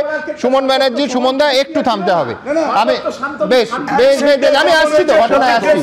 আমি এক সেকেন্ড, আমি ম্যাডামের কাছে একেবারে জানতে চাইবো যে এইটা বহু প্রধান শিক্ষক প্রধান শিক্ষিকারা ফোন করে বলছেন যে কোনো রিটেন নির্দেশ নেই, ফোন করে নির্দেশ দেওয়া হচ্ছে, তারা ভয় পাচ্ছেন যে এত বড় মামলায় তারা ফেঁসে যেতে পারে। একেবারে আমরা ফেঁসেই আছি, কারণ আমরা কিন্তু চাই না যে এই ঘটনার আগে পর্যন্ত যারা আমাদের সহকর্মী ছিলেন, সহমর্মী ছিলেন, তাদের মাইনে বন্ধ হোক, আমরা মন থেকে চাই না। কিন্তু এটাও তো ঠিক যে আমাদের ঘাড়ে বন্দুকটা রাখা হচ্ছে, কেন দায় ডিআইএস নেবেন না? স্যার এক মিনিট, আমি এত চিৎকার করতে পারবো না প্লিজ। আমি বলছি যে আপনি বলছেন যে উনি যখন লিখিত দেননি, আপনি ভাবছেন কেন নেগেটিভ, আমি পজিটিভটা ভাববো কিভাবে বলুন? কারণ উনি তো আমার বস, তাহলে আমি ওনার মানে আমার প্রশ্নটা খুব পরিষ্কার, সেটা হচ্ছে কেন একটা সরকারি বিজ্ঞপ্তি এক্ষেত্রে হবে না? যারা টিচার আছেন, আমি ব্যক্তিগতভাবে চাই সবাই স্যালারিটা পাক। আমার ব্যক্তিগত চাওয়াটা কিছু যায় না, নিয়ম অনুযায়ী পাক, সেটা উচিত। যোগ্য অযোগ্য যাদেরকে ট্রেনের চাকা ফেরত দেওয়ার কথা, তারাও নাকি স্যালারি পাবে। যারা টিচার ইনচার্জ আছেন, যারা হেডমিস্ট্রেস বা হেডমাস্টার আছেন বা ডিআই অফিসে যারা কাজ করেন, তারা কেন বলির বাখরা হবে সুমনদা? সরকার থেকে বলে দিক না, চিঠি করে কেন একটা বিজ্ঞপ্তি জারি করবে না? মূল জায়গাটা কোথায় বলেছি? মূল জায়গাটা কোথায়? এসসির যে রায়, সেই রায় তো একটা ডিমার্কেশন করে দেওয়া উচিত ছিল। তাহলে মানে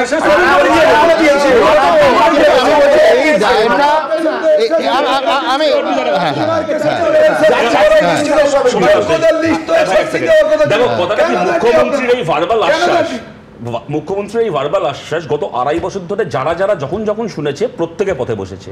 মুখ্যমন্ত্রীর শেষ ভার্বাল আশ্বাস ছিল হাইকোর্টের রায় আসার পরে যে কোনো চিন্তা নেই, আমি বুঝে নেবো, যে কথাটা বারবার বলার চেষ্টা করছি।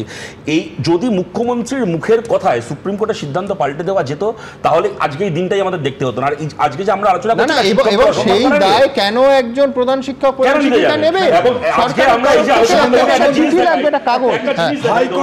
আলোচনা করছি যে এই যে শিক্ষকদের সম্মান অসম্মানের জায়গা, পশ্চিমবাংলার এমন অবস্থা করেছেন চৈতালি ভট্টাচার্য, কাউন্সিলর তৃণমূল কংগ্রেসের 12,028 নম্বর ওয়ার্ডের। কয়েকদিন আগে আনন্দবাজার পত্রিকায় খবর বেরিয়েছিল, তিনি মাধ্যমিক উচ্চ মাধ্যমিক পরীক্ষার্থীদেরকে অভিনন্দন জানিয়ে হোর্ডিং করেছেন নিজের এলাকায়। তো লিখেছেন আমি কাউন্সিলর বারাসাত এই ওয়ার্ড, শিক্ষিকা ব্র্যাকেটে লিখেছে 2006 সালে নিয়োগ। তাকে যখন আনন্দবাজার পত্রিকা সাংবাদিক প্রশ্ন করেছে ফোন করে, আপনি এটা কেন লিখেছেন, তখন বলছে এই আমলে তৃণমূলের কাউন্সিলর বলছে এই আমলে শিক্ষকতা চাকরি পেয়েছি শুনলে লোকে আমাকে চোর ভাবছে, তাই আমি বলে দিয়েছি বামফ্রন্ট সরকারের আমলে চাকরি পেয়েছি। শিক্ষকদের এই অবস্থা করেছে। আমার পরের প্রতিবেদন, তারপর সলিলদার কাছে সরাসরি আসবো। সেই প্রতিবেদনে একেবারে পুলিশের তরফ থেকে কি বলা হচ্ছে, পাল্টা চাকরিহারা যারা মার খেলেন তাদের কি যুক্তি, পাশাপাশি রাখবো।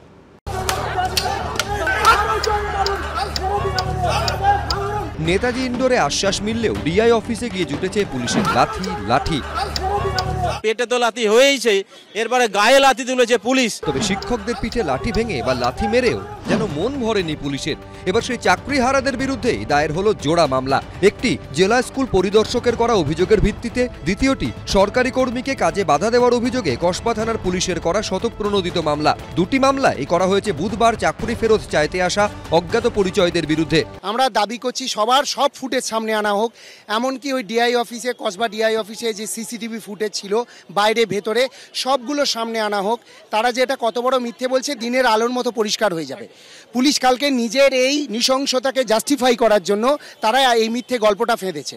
হকের চাকরি কেড়ে নিলে মানুষের যে রাগ হতে পারে, এটা পুলিশের কর্তারা বোঝেন না। একটা ট্রান্সফারের জন্য তারা তো চটি চাটেন। এইটা বোঝার যোগ্যতা নেই যে হকের চাকরি চলে গেলে যন্ত্রণাটা কত ভয়ঙ্কর। আরো মাস্টারমশাই তাদের লাথি মারা জাস্টিফাই করছে পুলিশ। এরই মধ্যে সোশ্যাল মিডিয়ায় এই ভিডিওটি পোস্ট করেছে কলকাতা পুলিশ।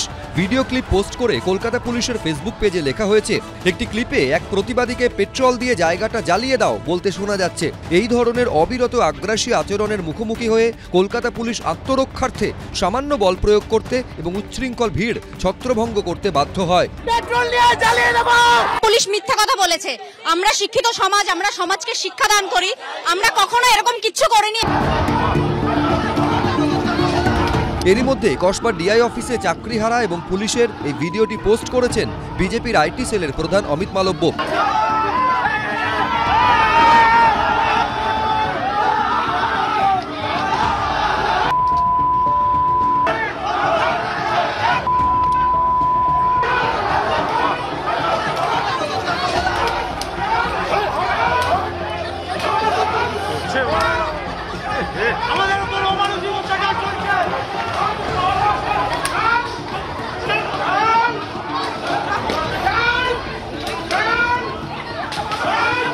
এই ছবিটি দেখিয়ে তিনি সোশ্যাল মিডিয়ায় লিখেছেন, মমতা বন্দ্যোপাধ্যায় আবার তার আসল রং দেখিয়েছেন, নির্মম, নিষ্ঠুর এবং অসৎ।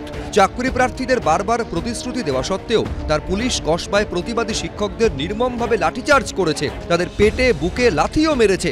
অনলি দ্য পিপল যারা আই উইটনেস তারাই সব থেকে বড়, দে আর দ্য জাজ। লালবাজার সূত্রে খবর, কসবায় চাকরিহারাদের লাঠিপেটা ও লাঠিকাণ্ডে কলকাতা পুলিশের ডিসি এসএসডি বিদিশা কলিতা দাশগুপ্তর কাছ থেকে ব্যাখ্যা তলবের এবং তদন্তের নির্দেশ দেওয়া হয়েছে। জানতে চাওয়া হয়েছে কি কারণে শিক্ষকদের লাঠিচার্জ এবং লাথি মারা হলো, ওই পুলিশ কর্মীর সঙ্গে কি এমন ঘটেছিল যার জন্য লাথি মারেন তিনি, কেন লাথি মারলেন সেই ব্যাখ্যাও তলব করা হয়েছে। ময়ূখ ঠাকুর চক্রবর্তী, পার্থপ্রতিম ঘোষ, সুকান্ত মুখোপাধ্যায়, এবিপি আনন্দ।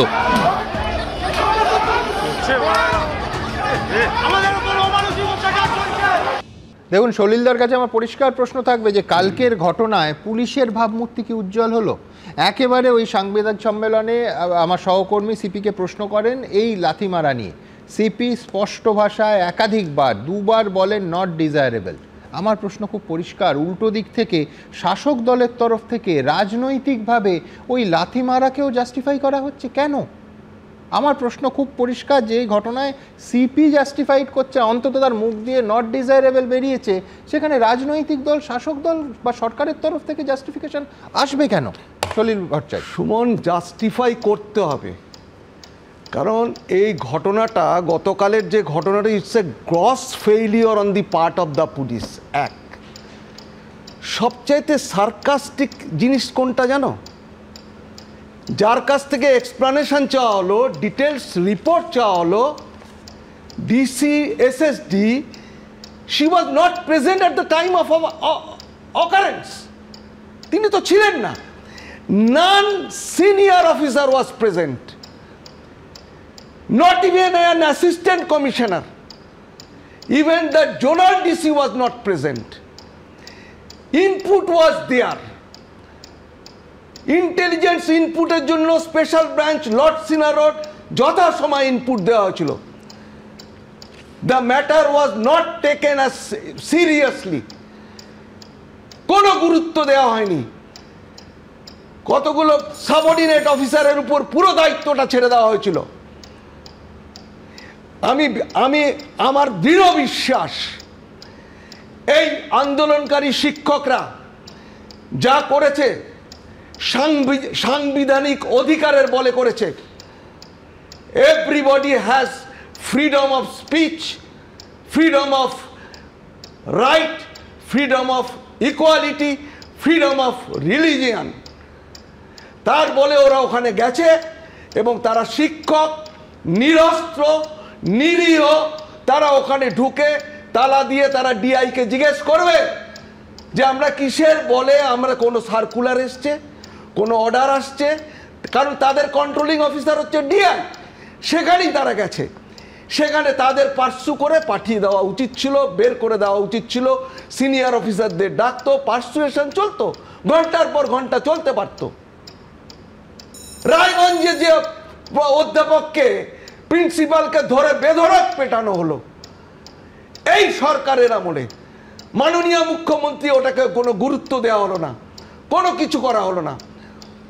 আজকে এদের এগেনস্টে যে মামলা হলো, ফৌজদারি মামলা হলো, আমি এই অমিত বলে ছেলেটিকে বলছিলাম যে শিক্ষক যে তোমরা এটার কিছু করো, এখানে দুজন লয়ার রয়েছে, তাদের সঙ্গে যোগাযোগ করো। এই যে ক্রিমিনাল কেস কিন্তু আদি অনন্তকাল ধরে চলবে, তোমাদের পেছনে ধাওয়া করবে। যে ক্রিমিনাল কেস হয়েছে, you have prevented the public servant to discharge lawful duty, assaulted police officers, grievous hurt, criminal conspiracy, সমস্ত সেকশনস অফ ল লাগানো হয়েছে। সুতরাং এদের রিলিফ পেতে গেলে কিন্তু এদের উচ্চতর আদালতে যেতে হবে। টোটাল মেস হয়ে গেছে সুমন, টোটাল মেস হয়ে গেছে ঘটনাটা। আমার স্ত্রী কোনো দিন, আমার বাড়ির স্ত্রী, আমার নিজের স্ত্রী কোনো দিন আজ পর্যন্ত কোনো খবর নিয়ে, কোনো নিউজ নিয়ে আমার সঙ্গে কোনো আলোচনা করে না। খালি গতকালই বলেছেন এ কি চলছে। আমার স্ত্রী খুব, আমি যত কথা বলি ঠিক তার উল্টো বিপরীত। আমার স্ত্রী বললেন এ কি ঘটনা, একটা সাধারণ মানুষের মানে ওই ভাঙা লাঠি নিয়ে এসেছেন, এত পেইনফুল না, বিশ্বাস করো। It is so much painful to us, everybody, all people at large in the state of West Bengal, across the country, প্রত্যেকে বলছে। এরপরেও বলছে আপনারা ওখানে গেছিলেন কেন? কে বলছে? ফিরাদ হাকিম বলছে, মেয়র বলছে, কে বলছে? মুখপাত্র কুণাল ঘোষ বলছেন। ছি, ঘেন্না করছে আমার কথা বলতে। আমি বলছি একটা ভাঙা লাঠি নিয়ে অমিত আজকে এসছেন, এই লাঠি ভাঙার মানে পার্থিব যেখানে আঘাত করেছে সেইটা শুধু শিক্ষকদের শরীর নয়, সেটা আসলে যে কোনো শুভবুদ্ধি সম্পন্ন মানুষের মন, ধাক্কাটা সেইখানে লেগেছে। সুমন বন্দ্যোপাধ্যায়, বলছি যে মানে পুরো আলোচনা চক্রটাই মানে মূলত যেটা চলছে সেটা হচ্ছে একটা নির্দিষ্ট স্রোতে, স্রোতের পক্ষে সবাই, আপনিও তো নিন্দা করলেন ঘটনাটা। আমি তো সেটাই বলছি, প্রাক্তন পুলিশ কর্তা, তিনি বিশৃঙ্খলাকে সমর্থন করছেন। যে ছবিগুলো আপনি দেখাচ্ছেন সব জায়গার ছবিগুলো কিন্তু সমান শান্তিপূর্ণ মানে শান্তিপূর্ণ অবস্থানের ছবি নয়। আমি তো আপনাকে বললাম যে পূর্ব মেদিনীপুরে একজন ডিআই এবং এডিআই কে তাদের বসিয়ে দিয়েছে, তাদের জোর করে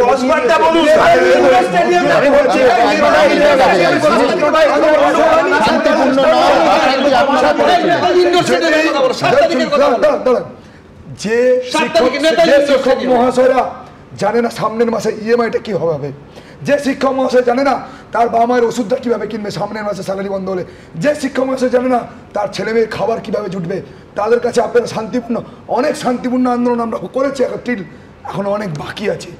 আপনার চাকরি চলে গেলে আপনি কি করবেন? আপনার রাজনৈতিক আশ্রয় আছে, আমরা তো আপনারা অনেক বলেছেন,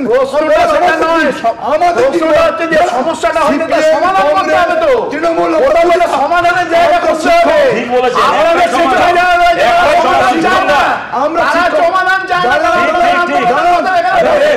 যারা আপনাদের উস্কানি দিচ্ছে না, সমাধান চায় না, 60 বছর পর্যন্ত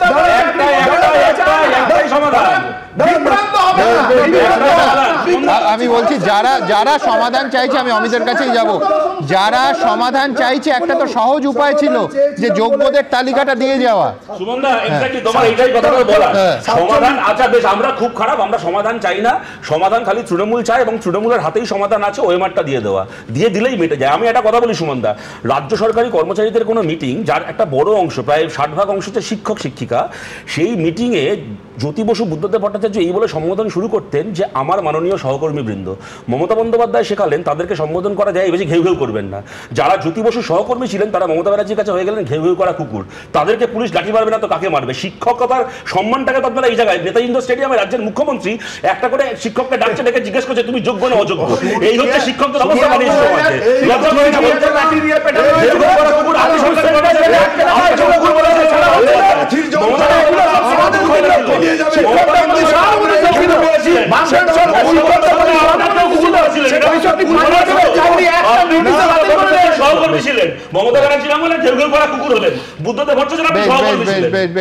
যে প্রসঙ্গটা উঠলো সেটা হচ্ছে সেই ওএমআর শিট অথবা তার মিরর ইমেজ। মিরর ইমেজ মানে কি? Scan copy. বারবার এই দাবি ওই চাকরিহারাদের পক্ষে এবং চাকরি হারানোর আগে থেকে উঠছিল যে কেন একটা সহজ সমাধান যোগ্যদের তালিকা দিয়ে দেওয়া হচ্ছে না। হাইকোর্টের সিঙ্গেল বেঞ্চ, হাইকোর্টের ডিভিশন বেঞ্চ, সুপ্রিম কোর্ট সব এক জায়গায় আটকে গেল শুধু ওই একটা না দেওয়ার ক্ষেত্রে। এখন কি দেয়া হবে? কালকে আমি দেখছিলাম যে কেউ একজন দাবি করছেন যে এসএসসির তরফ থেকে সেই আশ্বাস দেওয়া হয়েছে। আমি দ্রুত আমার পরের প্রতিবেদন, তারপর বিক্রমের কাছে এই আসল অংশে আসবো। উপায়টা কি? সুড়ঙ্গের শেষে সত্যি কি আলো দেখা যাচ্ছে? দেখুন।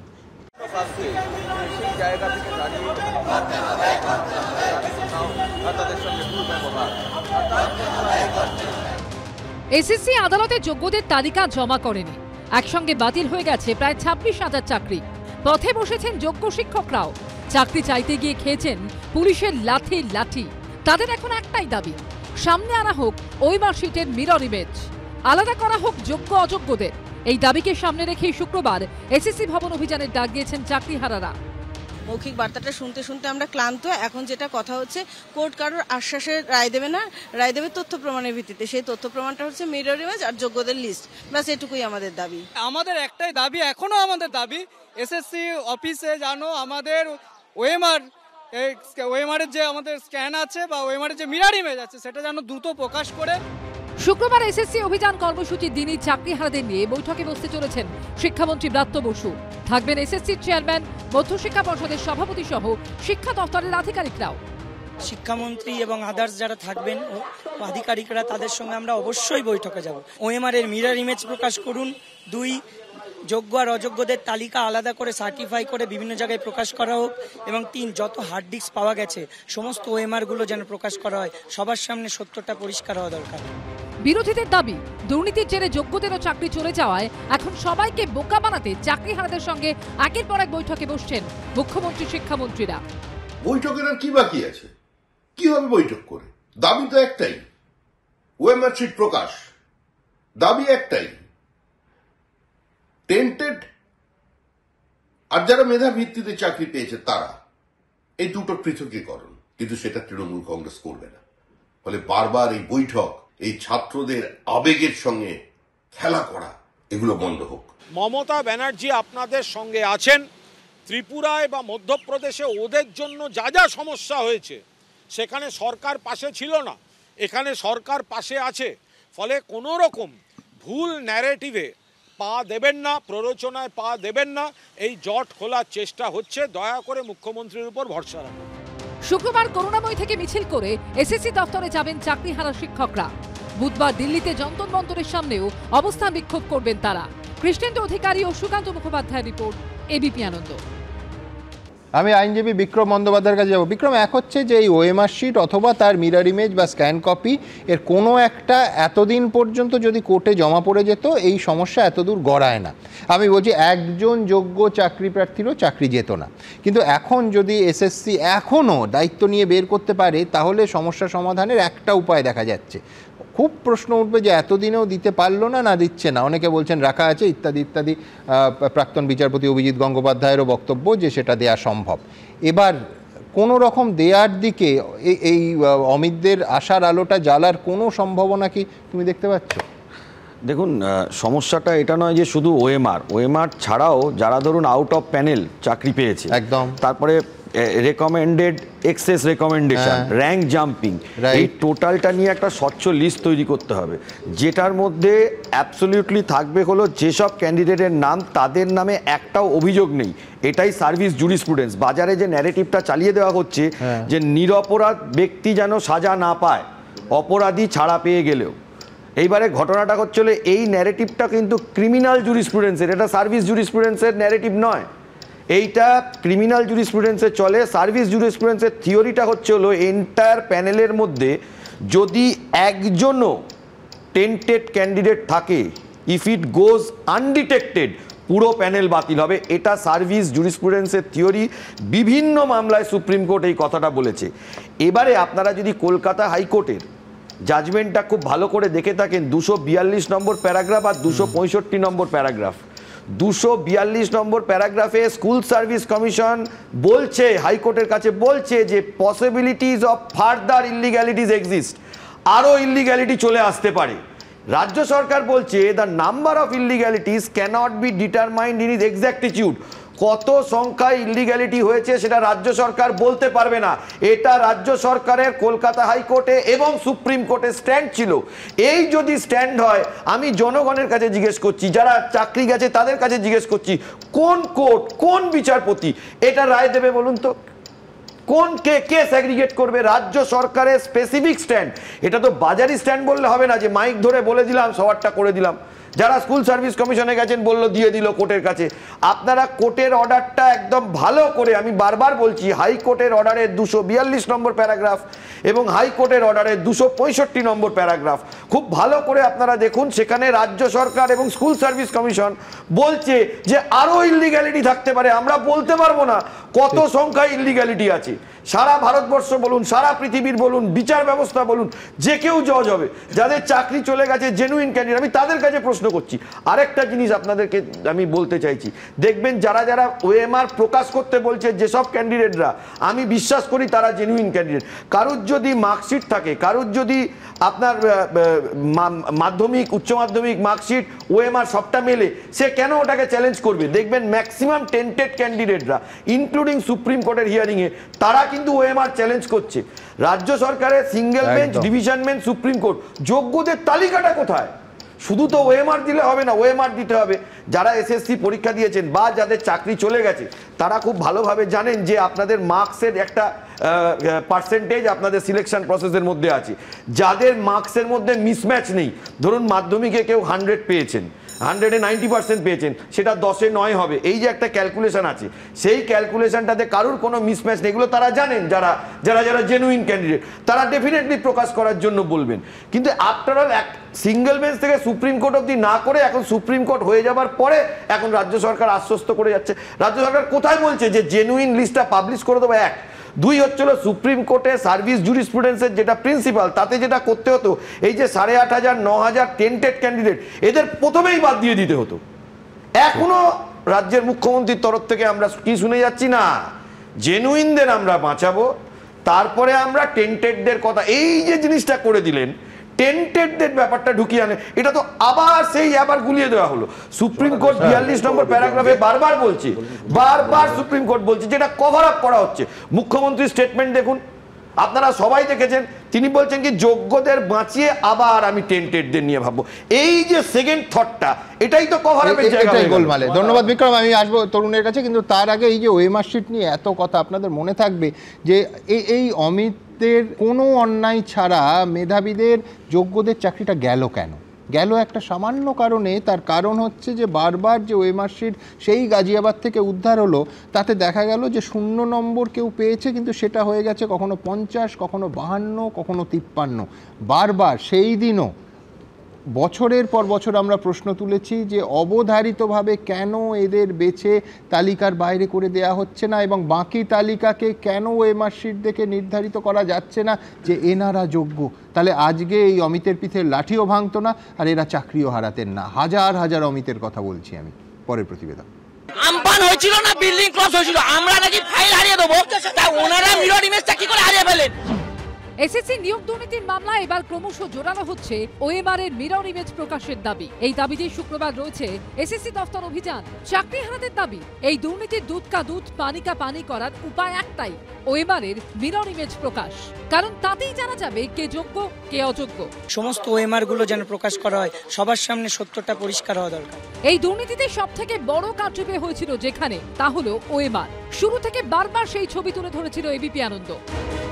সেই সাদা খাতা অর্থাৎ ফাঁকা ওএমআর এসেছিল এবিপি আনন্দর হাতেও, যেখানে একটিও প্রশ্নের উত্তর দেওয়া হয়নি। একটিও প্রশ্নের উত্তরে কোনো কালির দাগ নেই, অথচ এই প্রার্থীরা স্কুলে চাকরি পেয়েছেন বলে সিবিআই সূত্রে দাবি। নিয়োগ দুর্নীতির তদন্তে গাজিয়াবাদে গিয়েছিল সিবিআই। নবম, দশম, একাদশ, দ্বাদশ, গ্রুপ সি এবং গ্রুপ ডি ওএমআর শিট তৈরি ও মূল্যায়নের দায়িত্বপ্রাপ্ত সংস্থার অফিসে হানা দিয়ে হার্ড ডিস্ক ও আসল ওএমআর শিট বাজেয়াপ্ত করেন গোয়েন্দারা। অন্যান্য নথির সঙ্গে সেই ওএমআর শিট হাইকোর্টে জমা দেওয়া হয়, আর তাতেই উঠে আসে চোখ কপালে তোলার মতো তথ্য। এবিপি আনন্দর হাতে আসা এরকম একাধিক ওএমআর শিটে দেখা যায় একের পর এক প্রশ্নের উত্তরের জায়গা ফাঁকা। উত্তর দেওয়া তো দূরের কথা, কোথাও কোনো দাগও নেই। অথচ মারাত্মক বিষয় হলো, আদালতে পেশ করা সিবিআই এর রিপোর্টে দাবি করা হয়েছিল স্কুল সার্ভিস কমিশনের সার্ভারে এদেরই কারোর প্রাপ্ত নম্বর 50, কারোর 52, কারোর 53, মানে খাতা ফাঁকাই রয়ে গেছে। কিন্তু গাজিয়াবাদ থেকে কলকাতা আসতে আসতে নম্বর 0 থেকে 50 ছাড়িয়ে গেছে। কিন্তু চাকরি প্রার্থীদের দাবি মতো ওএমআর এর মিরর ইমেজ কি প্রকাশ করতে পারবে এসএসসি? মুখ্যমন্ত্রী যা বলেছেন সেই অনুযায়ী সর্বতোভাবে আমরা বঞ্চিত এবং যোগ্য যারা আছেন তাদের পাশে আমরা সর্বতোভাবে থাকব। কালকে তো মুখ্যমন্ত্রী বলেছে অটোনমাস বডি, তাই এসএসসি কে যা ডাইরেকশন হয়েছে সুপ্রিম কোর্টের, এসএসসির চেয়ারম্যান এবং সচিব দে আর লায়েবল, তারা কথা বলুক, মমতা ব্যানার্জি মুখটা সেলাই করে রাখুন। সুপ্রিম কোর্টের বৃহস্পতিবারের রায়েও ওএমআর এর প্রসঙ্গ রয়েছে। রায়ের 35 নম্বর পয়েন্টে উল্লেখ করা হয়েছে 2024-এর 5ই ফেব্রুয়ারি সিবিআই এর দেওয়া রিপোর্টে বলা হয় ওএমআর শিটের মূল্যায়ন এবং এসএসসি রেকর্ড করা নম্বরের মধ্যে অমিল রয়েছে। এই অমিল, এই কারচুপির খেসারতে অযোগ্যদের সঙ্গে দিতে হলো হাজার হাজার যোগ্য প্রার্থীকেও। এবিপি আনন্দ। কোন অঙ্কে, কোন জাদুতে ওই 0, 50, 51, 52 বা 53 হয়েছিল? একটা অডিও টেপ কলকাতা হাইকোর্টে আইনজীবী ফিরদৌস শামীম যখন এই মামলাটা কলকাতা হাইকোর্টে চলছিল তখন শুনিয়েছিলেন। মারাত্মক সেই টেপ। তারপর আমরা অবশ্য সেই অডিওর সত্যতা যাচাই করিনি, কিন্তু স্তম্ভিত হয়ে গেছিল গোটা কলকাতা হাইকোর্টে যারা শুনেছিলেন। 2022 সালের 24শে মে এই অনুষ্ঠানে ফিরদৌস শামীম সেই টেপ শুনিয়েছিলেন। দেখুন কারণটা। ফিরদৌস, একটা অডিও টেপ, যে অডিও টেপ আপনি কলকাতা হাইকোর্টের মাননীয় বিচারপতির এজলাসে দাঁড়িয়ে শুনিয়েছিলেন, সেই অডিও টেপ মারাত্মক। এবং এটা যদি সত্যি হয় তাহলে এটা মানতে হবে যে এই এসএসসি দুর্নীতি এটা একটা র্যাকেট, এবং তার শাখা প্রশাখা সেটা জেলা, ব্লক, সাব ডিভিশন, মানে সমস্ত স্তরে ছড়িয়ে পড়েছে।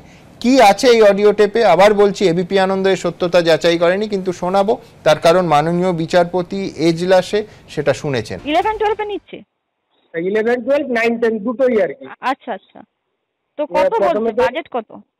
20। আপনারাও যদি বাড়ির কাছে, অত বাজেট তুলছেন কেন? প্রতি দপ্তর নিচ্ছে, আমাদের তো কিছু করার নেই। দপ্তর যদি সব বেশি টাকা নেয় আমরা কি করব? আমরা তো 1 লাখ টাকা নিব। আমি এতটা দায়িত্ব নিব 1 লাখ টাকার জন্য, বাকি তো অফিসের। আচ্ছা আচ্ছা, সব ওয়েস্ট বেঙ্গল না। আমার তো এখানে বিদ্যাসাগরেরই বিয়ে, কিন্তু অ্যামাউন্টটা এমন বলছেন যে মনে হয় কিডনি ফিডনি বিক্রি করে দিতে হবে, ঘর বাড়ি বাদ দিও। প্রাইমারি যদি 14-15 লাখ টাকা হয় কেন হবে নি বলো? ঠিকই বলছেন। না আপনাদের দোষ নেই। ওরা কি পাস করেনি? না না, সব ফেল কেস। সব ফেল কেস? হ্যাঁ, ওয়েস্ট বেঙ্গলের একদিনে 220 জন ফেল কেসকে দেওয়া হয়েছিল। এবারে সবাই জোগাড় করা হচ্ছে, আর একটা দিন ফেল কেস দেওয়া হবে। কিন্তু এখন দপ্তর নিয়ম করে দিচ্ছে বলছি যে মানে ওয়েস্ট বেঙ্গলের বিএড হতে হবে, বাইরের বিএড হবে না। কিন্তু সমস্যা হচ্ছে যে আমি তো পাস ক্যান্ডিডেট না। তুমি পাস ক্যান্ডিডেট? হ্যাঁ। তুমি প্যানেলে নাম আছে? হ্যাঁ। কত নম্বরে নাম আছে? সেই ইতিহাস আপনাকে এখন আমি না বলাই ভালো। খালি খাতার মজা আলাদা। আর তুমি যদি প্রথমে আমাদেরকে খালি খাতা দিতে তাহলে তোমার এই ওয়েটিং এ থাকতো না। একদম একদম, এটা বিশ্বাস করি আমি। তুমি ওয়েটিং আছো, যদি যোগাযোগ করো 2 লাখ কম হবে, 8 দিনের মধ্যে গভর্নমেন্ট তুলে দেবো। স্কুল খুলবে, জয়েন করো। এই হচ্ছে সেই অডিও টেপ যেখানে বলা হয়েছিল যে সাদা খাতা দিলে সুবিধে। অনেকক্ষণ ধরে তরুণ আইনি কিছু কথা না, যা এখন বিক্রম বললো তার সাথে কতগুলো জিনিস সাপ্লিমেন্ট করার আছে। দেখো, পুরো 26,000 প্যানেলটা ক্যান্সেল হতো না, আমাদের মনে আছে। 7 থেকে 8,000 টেন্টের যদি বের করে দেওয়া হতো বেঁচে যাওয়া হতো।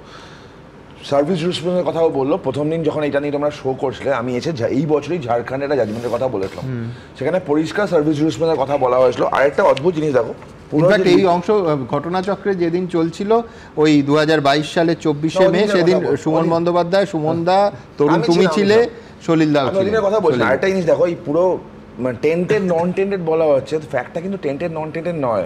একটা যে টেন্টেড আর হচ্ছে not identified or benefit of doubt. দেখো, ওএমআর বেরোলে কিছুটা বেরোবে, ওএমআর বেরোলে পুরোটা বেরোবে না। কেন বেরোবে না? এদের মার্কসগুলো আছে, এদের একাডেমিক স্কোর আছে, সাথে ভাইভার নাম্বারটা আছে। সেখানেও কারচুপি হয়েছিল। যে 1000 জনের কাছাকাছি প্রায় এক্সট্রা নিয়োগ হয়েছিল, তারা কারা একমাত্র পর্ষদ বলতে পারে। পর্ষদ আজ পর্যন্ত বলেনি, ইনফ্যাক্ট আজকেও বলেনি। এই পুরো এদেরকে আবার ঝামেলার মধ্যে ফেলছে এবং বারবার এক কথা বলছে পর্ষদ। আজকে নাকি তোমাদের একটা সংবাদ মাধ্যমে দেখছিলাম, একজন এদের মধ্যে কেউ বলেছে যে পর্ষদের কাছে নাকি মিরর ইমেজ আছে, তারা প্রকাশ করবে। কাল থেকেই বলছে। প্রশ্ন হচ্ছে কোথায় ছিল? তাহলে এটা কি আবার ম্যানুফ্যাকচার কোনো ডকুমেন্ট?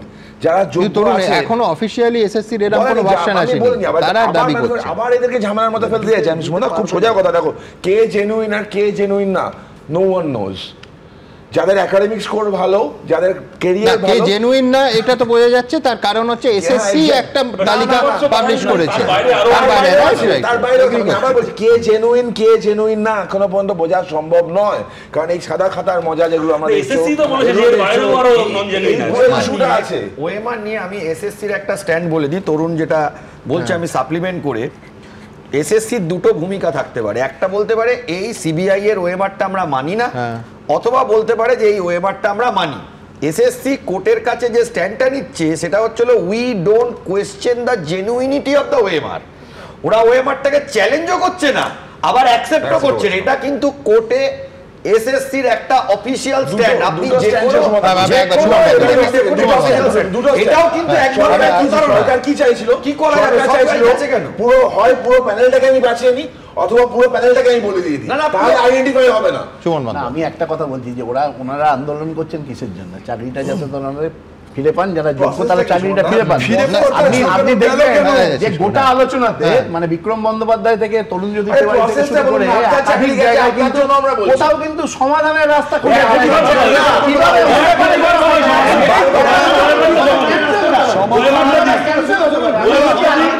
আমি বলছি এর একটা সহজ সমাধান আছে। আচ্ছা, ধরে নিন যে বিরোধীরা চক্রান্ত করছেন, তারা কেউ সমাধান চাইছেন না। আমি বলছি সরকার বিরোধীদের তো পাত্তা দেওয়ার কোনো প্রয়োজন নেই, একেবারে কোর্ট যেটা চাইছে সেটা দিয়ে দিলেই তো এতদিন সমাধান হয়ে যেত। কেন বিরোধীদের মানে এই সিপিএম, বিজেপি কিংবা কংগ্রেসকে এই অনিশ্চয়তা, এই যন্ত্রণা এতগুলো মানুষের তার সুযোগ দেয়া হলো? আমার প্রশ্নটা খুব পরিষ্কার যে সরকার সেই রাস্তা নিচ্ছে না কেন? গতকালকের ঘটনা নিয়ে এই অনুষ্ঠান, আমি গতকালকের ঘটনায় কালকেই আপনাদের বলেছিলাম যে হুমায়ুন কবির তিনি তো একদম সরাসরি বলছিলেন যে এই শিক্ষকরা আইন ভাঙতে যায়নি বা শিক্ষকরা পুলিশকে চ্যালেঞ্জ করতে যায়নি, তারা নিজেদের অধিকার আদায় করতে গেছেন। পুলিশ তাদের ওপর এই ধরনের আচরণ করেছে, এটা উচিত নয়। আজকে হুমায়ুন কবিরের পরে সায়নী ঘোষ তৃণমূল সাংসদ, তিনি বলছেন যে এই ঘটনা অনভিপ্রেত, যে কোনো পরিস্থিতিতে হওয়া উচিত নয়, দুর্ভাগ্যজনক।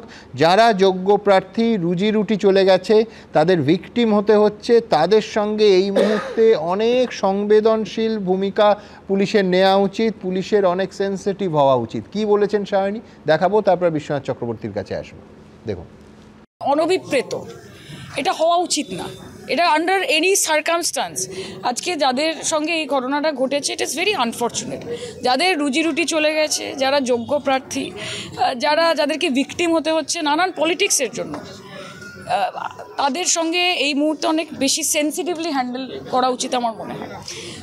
অন্যদিকে আরেকটা আমার মনে হয় যে শিক্ষকদেরকেও এই মুহূর্তে আরেকটুখানি কাম এবং কম্পোজার মেনটেন করা উচিত। এখন মুশকিল হচ্ছে, যার চাকরি চলে গেছে ইএমআই কি করে দেবেন? এই অমিতের 9 বছরের মেয়েটা রোজ বাবাকে জিজ্ঞেস করে যে বাবা তুমি আজকে স্কুল গেলে না। তাদের কাম আর কম্পোজড হওয়া শুধু বাস্তবসম্মত আমি জানি না, কিন্তু বিশ্বনাথ চক্রবর্তী কি বলেন? দলের মধ্যে অন্য সুর। সুমনদা, দেখুন, 3টে কারণ হতে পারে। একটা হলো মমতা বন্দ্যোপাধ্যায় যে বলছিল না, যে সোমবার দিনের সভাতেই বলেছিলেন যে আমি বলছি আপনারা যদি ভিন্নভাবে চলতে পারেন, আপনাদের অধিকার আছে। অথচ এই বাত্য বসু বলছে যে ওরা ডিআই অফিসে গেছে কেন, ওরা মিছিল করেছে কেন, কুণাল ঘোষ প্রশ্ন তুলেছে ডিআই অফিসে গেছে কেন। তাহলে কোনটা মুখ কোনটা মুখোশ? মমতা বন্দ্যোপাধ্যায় মুখ না মুখোশ? না বাত্য বসু, ফিরহাদ হাকিম, কুণাল ঘোষ মুখ না মুখোশ? নাকি দলের মধ্যে কৌশলগত অবস্থান, যে মমতা বন্দ্যোপাধ্যায় একরকম বলবেন আর বাত্য বসুরা আরেক রকম বলবেন, গুলিয়ে দাও, সব কিছু গুলিয়ে দাও? নাকি মানে কেউ হুমায়ুন কবির, সায়নী ঘোষরা পরিবর্তনের প্রেক্ষিত বুঝতে পারছেন? হয়তো এমন হতেই পারে যে অভিষেক বন্দ্যোপাধ্যায়ের নেতৃত্বের ভাবনার জায়গা আগামী দিন আসতে পারে, সেই জায়গা থেকেই তারা বক্তব্য রাখছেন। খুব জটিল জায়গা। কিন্তু আমি যে প্রশ্নটা রাখতে চাই, যে যাদেরকে লাথি মারা হলো তাদেরকে তো প্রকাশ্যে নিন্দা করা, মানে যে ঘটনাটা ঘটেছে তার নিন্দা করার কথা।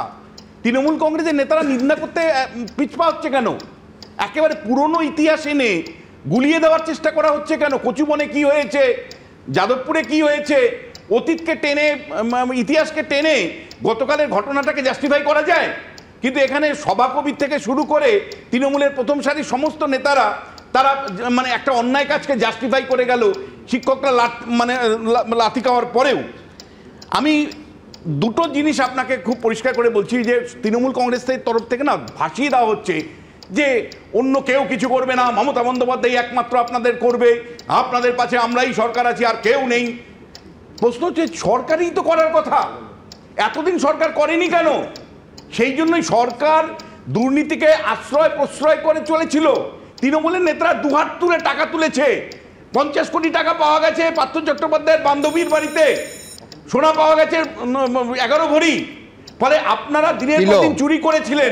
ছোট কিলো। যে প্রশ্নটা আমি রাখতে চাই সেটা হলো, আপনাদেরই দায়িত্ব ছিল, মমতা বন্দ্যোপাধ্যায়ের এখনো দায়িত্ব, আপনি সরকার চালাচ্ছেন, পুলিশ আপনার, এসএসসি আপনার, সবাই আপনার। ফলে আপনি দায়িত্ব নিয়ে আপনাকে সমস্যার সমাধান করতে হবে। বিরোধীরা দায়িত্ব পালন করবে নাকি? আপনি যখন বিরোধী ছিলেন তখন কি সিঙ্গুর নন্দীগ্রামের দায়িত্ব আপনি নিয়েছিলেন? আপনি শেষ পর্যন্ত তো সিপিএমকেই দায়ী করেছেন। ফলে আপনার কৃতকর্মের জন্য আপনি দায়ী। আপনি কেন বিরোধীদের দিকে বল থেকে ঠেলে দিচ্ছেন? এবং আমি আপনাকে বলছি সুমনদা, যদি মানে সরকার যেভাবে মানে টেন্টেড, অর্থাৎ সরকারের আইডেন্টিফাইড, মানে এসএসসি আইডেন্টিফাই করেছে যে সমস্ত টেন্টেড টিচার, সেই সমস্ত টিচারদের যদি বেতন আবার দিতে শুরু করে সরকার, তাহলে কিন্তু আমি বলবো আরেকটা জটিলতা তৈরি করবে। অর্থাৎ সরকার নিজে আইডেন্টিফাই করেছে এই লোকগুলো টেন্টেড, এবং সেগুলো হলফনামা দিয়ে কোর্টে জানিয়েছে। সরকারের সেই সমস্ত টেন্টেড টিচাররা যদি আবার সুপ্রিম কোর্টের, মনে রাখবেন ল অফ দ্য ল্যান্ড, তার ভার্ডিক্ট মানে হলো আইন, সেই আইনকে অমান্য করে যদি সরকার আবার সেই টেন্টেড টিচারদেরকে মায়না দেয়, তাহলে এটা আমি বলছি আরেকটা জটিলতা তৈরি করবে। শুধু তাই নয়, এই যে হেডমিস্ট্রেস এখানে বসে আছেন এবং যে ডিআইরা দেবেন, তাদেরকে কিন্তু সুপ্রিম কোর্টকে ফেস করতে হবে। আমি আপনাকে বলছি, ল অফ দ্য ল্যান্ডকে কিন্তু আপনারা অস্বীকার করতে পারেন না। এবং আপনাদের একটাই দাবি আপনাদের সরকারের কাছে বলা উচিত যে keeping in view the circumstance, আপনারা একটা অর্ডার ইস্যু করুন, বা মানে সুপ্রিম কোর্টের কাছে কোনো মানে একটা আশ্বাস আপনারা নিয়ে আসুন। না হলে যে সমস্ত ডিআই এসআই অথবা মাস্টারমশাই বা হেডমিস্ট্রেসরা এই ব্যবস্থার সাথে যুক্ত হবেন কেবলমাত্র ভার্বাল ফোনের মাধ্যমে, আপনারা কিন্তু আইনকে ভাঙবেন।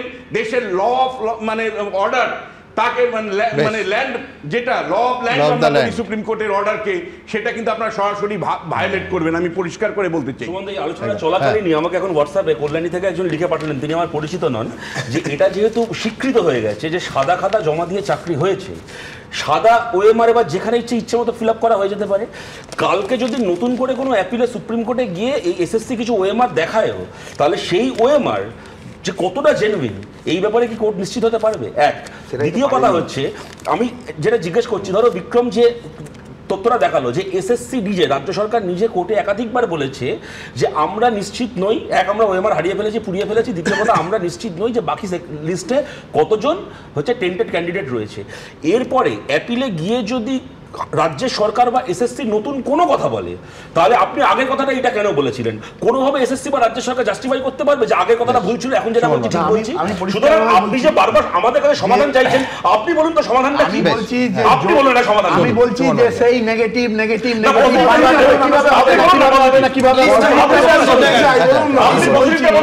যে ধরুন এই যে মুখ আর মুখোশের কথাটা একটু আগে উঠলো, সেই মুখ এবং মুখোশের পার্থক্য নেই, একটা সমস্যা হয়েছে, সুপ্রিম কোর্ট থেকে যার ফলে 25,000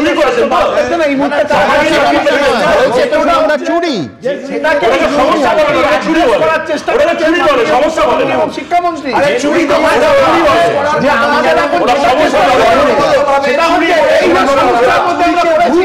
এই সমস্যা থেকে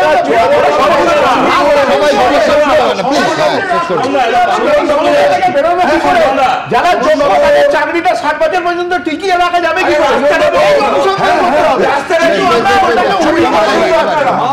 একটা কথা আছে, আমি 17 মা, আমি অ17 মা। আপনি নেতাজি ইন্ডোরে কি বললেন? আমি যোগ্যদের পাশে আছি, অযোগ্যদের পাশে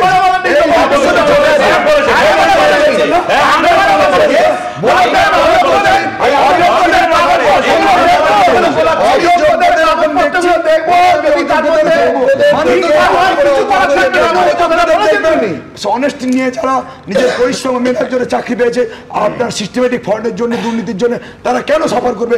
নিজের ক্যারিয়ার, নিজের জীবন জীবিকা কেন বিসর্জন দেবে? আপনি বলছেন সরকার অযোগ্যদের দেখবে কেন? সেই জন্যই তো যোগ্য আবার না, সেই সরকার অযোগ্যদের ঢুকিয়েছে কে? এবং এটা খালি নৈতিকতার প্রশ্ন না, সুমনদা ঢুকিয়েছে কে? সুমনদা এটা খালি নৈতিকতার প্রশ্ন না, এসএসসি সরকার অযোগ্যদের দেখবে কেন?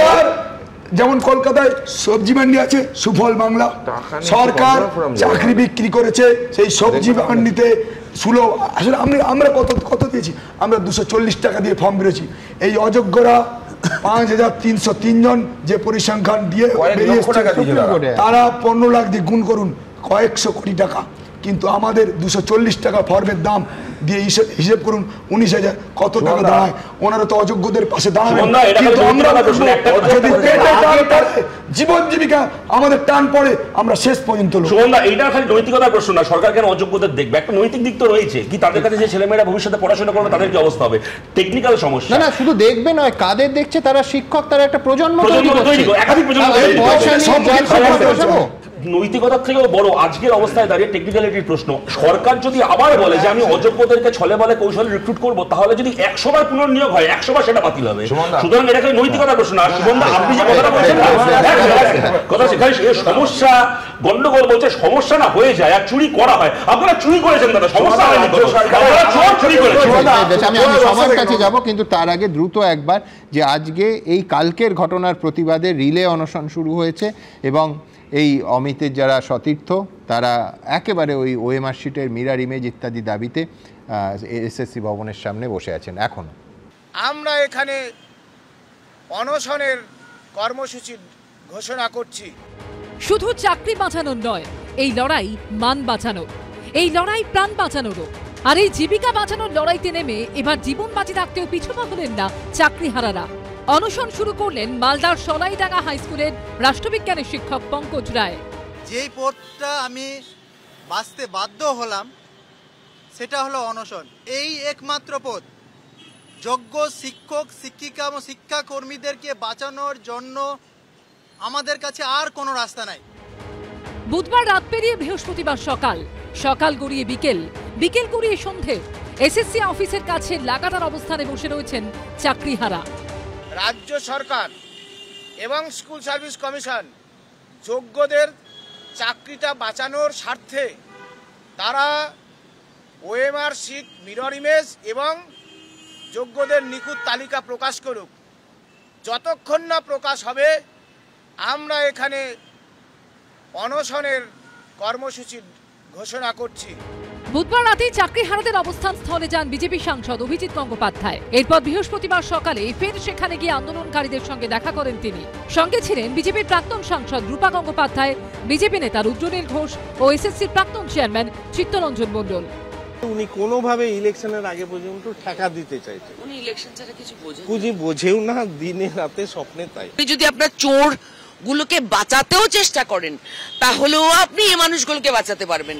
এদিন চাকরিহারাদের সঙ্গে দেখা করতে যান আর্যিকর আন্দোলনের অন্যতম মুখ পুলস্থ আচার্য।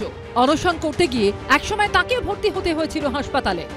আমরা আন্দোলনে পূর্ণ সংগঠিত থাকবো। প্রত্যেকটি সংগঠনের চিকিৎসকরাই আজকে শিয়ালদা স্টেশন থেকে রানী রাসমণি অবধি যে মিছিল তাতে হাঁটছেন, তাতে তারা রয়েছেন এবং পরবর্তীকালেও তারা আসবেন দেখা করতে।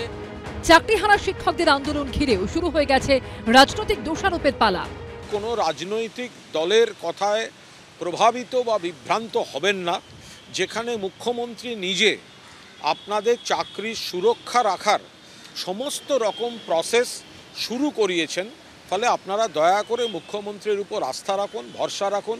এই সিপিএম বা বিজেপি এদের সময়ের রেকর্ড দেখবেন কত শিক্ষককে পথে বসিয়েছে। ভারতীয় জনতা পার্টি আপনাদের পাশে আছে, আপনাদের রাজনৈতিক মতামত যাই হোক না কেন। সঠিকভাবে আইনি প্রক্রিয়া মেনে এদের চাকরি ফেরতের কি ব্যবস্থা করা যায় সেটা মমতা বন্দ্যোপাধ্যায়ের বিচার করা উচিত এবং ভাবনা চিন্তা করা উচিত। চাকরিহারাদের অবস্থান স্থলে লাগানো হয়েছে এই পোস্টার, যেখানে লেখা রয়েছে দয়া করে এই মঞ্চে কেউ রাজনৈতিক রং লাগাবেন না। ব্রতদীপ ভট্টাচার্য, শিবাশিস মৌলিক ও সুদীপ্ত আচার্য রিপোর্ট, এবিপি আনন্দ। সুমনদা দেখুন, আমি বলছি যে আদালতের তো একটা ন্যায় বিচারের আরেক ফার্দার রিভিউয়ের জন্য যাবে, ওরা বলবে, সরকার বলবে, বিভিন্ন পক্ষ বলবে। একই সাথে কিন্তু আমার অভিজ্ঞতা বলে, আমার রাজনীতির চর্চার অভিজ্ঞতা বলে, রাস্তায় থাকাটা কিন্তু খুব জরুরি। কারণ একের পর এক উদাহরণ দিয়ে আমি বলতে পারি, লেফট হোক কি তৃণমূল কংগ্রেস হোক, শাসককে এই রাজ্যে বিশ্বাস করা যায় না। শাসক এত কৌশল নেয়। ধরুন আমি আরজিকরের উদাহরণটা দিই। আরজিকরে যতদিন আন্দোলনকারীরা রাস্তায় ছিল, মুখ্যমন্ত্রী তাদেরকে নিয়ে গেছেন, আলোচনা করেছেন, আশ্বাস দিয়েছেন। মার্চ মাস শেষ হয়ে গেল, নির্বাচন কিন্তু এখনো হলো না। রাস্তায় যদি থাকতে পারতো আরজিকরের ছেলেরা, তাহলে কিন্তু মুখ্যমন্ত্রী বাধ্য হতেন ওই মার্চের মধ্যে যে প্রতিশ্রুতি প্রকাশে দিয়েছিলেন মার্চের মধ্যে, সেই প্রতিশ্রুতিগুলো পালন হতো। সুতরাং শিক্ষকদের প্রতিদিন 24 ঘন্টা রাস্তায় থাকতে হবে, আন্দোলনের মধ্যে থাকতে হবে, গণ আন্দোলনের মধ্যে থাকতে হবে, মানুষের সাথে যুক্ত হয়ে থাকতে হবে। একমাত্র রাস্তা দেখাতে পারে। আমি বলছি যে আজকের চাকরিহারারা পারেন, কিন্তু ম্যাডাম আপনার কাছে যাব, সেটা হচ্ছে একজন শিক্ষক যার প্রাইমারি দায়িত্ব হচ্ছে মানুষ গড়ার কারিগর, বাচ্চাদের মানুষ করা, একটা প্রজন্ম তৈরি করা। তিনি কাজকর্ম ছেড়ে কতদিন একটা ধারাবাহিক আন্দোলনে ওনাদের পাশে এসে দাঁড়াতে পারেন, ওনারা রাস্তায় আছেন। কিন্তু আমি বলছি আন্দোলনের দিকে তাকিয়ে সদিচ্ছেকে সম্পূর্ণ বাইরে রেখে আদৌ সুষ্ঠু সমাধান কি সম্ভব? নাকি সবাই শেষ পর্যন্ত শিক্ষকদের স্তোক বাক্য এবং প্রতিশ্রুতির জালেই আবদ্ধ করে যাবে, কিছু কাজের কাজ হবে না? আমার মনে হয় আমাদের ভাবতে হবে, আমরা অন্তত যারা সব পেয়েছির দেশে রয়েছি, তাদের এই সব হারার দেশে যারা রয়েছে তাদেরকে উপলব্ধি করতে হবে আরও অনেক কিছু বাদ দিয়ে, না হলে বোধহয় যথার্থভাবে আমরা পাশে দাঁড়াতে পারবো না। আরেকটা বিষয় সুমনবাবু, যেটা আমি ব্যক্তিগতভাবে বিশ্বাস করি, যে শিক্ষক, ডাক্তার, প্রশাসক যারা সমাজকে সরাসরিভাবে এগিয়ে নিয়ে যাওয়ার ক্ষেত্রে সাহায্য করেন, সেখানে অযোগ্য প্রার্থীরা ঢুকে যাবেন, এটা কিন্তু মানুষ হিসেবে আমরা মেনে নিতে পারি না। তাই আমার মনে হয় এখানে এই যে একটা বাছাবাছির ব্যাপার, যে প্রসঙ্গ ওনারা বলছেন, যারা সরাসরি কোর্টে লড়ছেন তারা বলছেন, সেটাকেও আমাদের প্রায়োরিটি দিতে হবে, নইলে সমাজ শেষ হয়ে যাবে। আর এদের জন্য আমি বলবো লড়াইয়ের বিকল্প কিছু নেই, কারণ এটা অধিকারের প্রশ্ন, এটা জীবন জীবিকার প্রশ্ন। আমি যাই বলি না কেন, যে সন্তান তার বাবাকে রোজ স্কুলে যেতে দেখত, আজ হয়তো 4 দিন ধরে তারা ধর্মতলায় বসে রয়েছেন, সেই সন্তান কখনোই তার বাবাকে এভাবে দেখতে চাইবেন না। তাই এটা লড়াইয়ের ভেতর দিয়ে যেতেই হবে। এবং আমার মনে হয় আপনাদের কাছে যারা রাজনীতির সরাসরি সাথে যুক্ত, আপনারা আরও একটু নেমে আসুন, কারণ এদের কিন্তু আপনাদেরও প্রশ্রয়ের প্রয়োজন আছে বলে আমি মনে করি। ঠিক একদম। আর বলছি আমি যে পলিটিক্যাল সিস্টেমের উপর ভরসা তো রাখতেই হবে। পরে আছে আমি যা এখন বুঝলাম আমাদের সরকারের দেখে, মুখ্যমন্ত্রীর কথা শুনে, আমাদের মুখ্যমন্ত্রী হাইকোর্টকে বদর করে না, আমাদের মুখ্যমন্ত্রী সুপ্রিম কোর্টকে বদার করে না। She is much more concern about consumer forum. কেন? কোনো কিছু আমি মাল কিনলাম, সেটা ডিসপিউট হলে আমি তো যাবো কনজিউমার ফোরামে। তো মুখ্যমন্ত্রী চাকরি বিক্রি করেছেন, যাদের কাছে চাকরি বিক্রি করে তারা চাকরি চলে গেলে তারা কনজিউমার ফোরামে যাবেন, তাই জন্য মনে হয় ভয় পাচ্ছেন এবং চাকরি চোরদের বাঁচানোর জন্য যোগ্যদের বলে দিচ্ছেন বারবার। আমি একটা শুধু আমার প্রশ্ন আছে সুমন বন্দ্যোপাধ্যায় ওনার কাছে, মুখ্যমন্ত্রী কেন যখন বললেন এই যে 8,000 হোক 9,000 হোক, আমাদের ফিগার 10,000, সিবিআই ফিগার 9,000 আর এসএসসির ফিগার হলো 6,000, 6,500 মতো, যে টেন্টেড ক্যান্ডিডেট, এদেরকে এক ধাক্কায় আমি বার করে দেবো, এই কথাটা কেন তিনি মুখ্যমন্ত্রী প্রকাশ্যে বলতে পারছেন না? প্রথম। দ্বিতীয়ত হচ্ছে মুখ্যমন্ত্রী কেন আজ পর্যন্ত কোনোদিন বলেননি যে আমি যোগ্যদের একদম ডেফিনিট লিস্ট পাবলিশ করে দিলাম, সারা পশ্চিমবাংলার লোক দেখুক? কেন? যখন সিঙ্গেল বেঞ্চ রায় দিত যে লিস্টগুলো পাবলিশ করো টেন্টেডদের, সেগুলোকে নিয়ে গিয়ে আপার ফোরাম থেকে ওগুলোকে স্টে করিয়েছিল, তারপরে সাবসিকুয়েন্টলি সমস্ত মামলা নিয়ে আসলো ডিভিশন বেঞ্চে। ডিভিশন বেঞ্চে মামলা হওয়ার পর এই স্ট্যান্ড রাজ্য সরকার স্পেসিফিক নিয়ে নিল যে ফার্দার ইলিগ্যালিটিজ এক্সিস্ট। আমি সরাসরি সুমন বন্দ্যোপাধ্যায় এই কথাটাই বারবার ধরে আমরা বলার চেষ্টা করি, যে সুপার নিউমারি পোস্ট নিয়ে যে মামলাটা হলো, সেই মামলাটাও কিন্তু এনাদের আইনজীবীরা চেয়েছিলেন যাতে সরকারের মন্ত্রিসভার বিরুদ্ধে যাতে রায়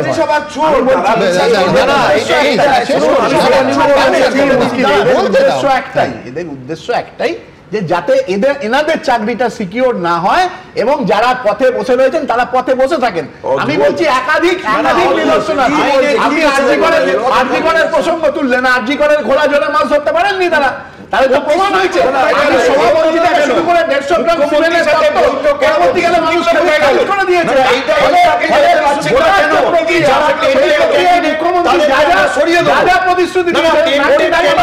আমি বলছি পরের পর ঘটনা দিয়ে সমস্ত কিছু কি ভোটের রাজনীতি দিয়ে বিচার হবে? আপনারা বলবেন জনগণ তো আমাদেরকে নির্বাচিত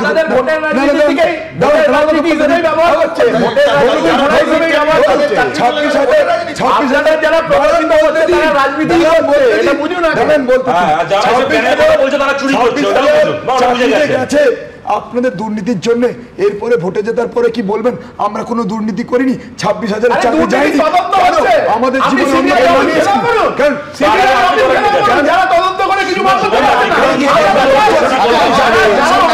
দুজনকেই আমি থামালাম, তার কারণ খুব পরিষ্কার, সেটা হচ্ছে অবস্থান বদল কিরকম হয়। রাজনীতির কথা এত হচ্ছে, রাজনীতির অবস্থান বদলটা একেবারে পরিষ্কার দেখাই। শিক্ষকরা কালকে মার খেলেন। কালকে বিস্ময়করভাবে মুর্শিদাবাদের যে ঘটনা আপনারা জানেন, আমাদের রাজ্যের মন্ত্রী, গ্রন্থাগার মন্ত্রী, ক্যাবিনেট মন্ত্রী সিদ্দিকুল্লাহ চৌধুরী একেবারে সরাসরি সেই ঘটনায় সরকারের, তারই সরকার, যে সরকারের তিনি পার্ট অ্যান্ড পার্সেল, একেবারে অংশ, সিদ্দিকুল্লাহ চৌধুরী সমালোচনা করে বলেছিলেন যে সিপিএমের পুলিশ আমাদের ওপর লাঠিচার্জ করেনি, বহু সভা করেছি, পুলিশকে লাঠিচার্জ কেন করতে হলো আমি জানি না। অথচ শিক্ষকরা যখন মার খেলেন, সেই গ্রন্থাগার মন্ত্রী, গ্রন্থাগার তো বইটই থাকে, গ্রন্থই তো থাকে, আমি বলছি সেই মন্ত্রী কিন্তু শিক্ষকদের তাদের দায়িত্বই আবার মনে করে দিলেন।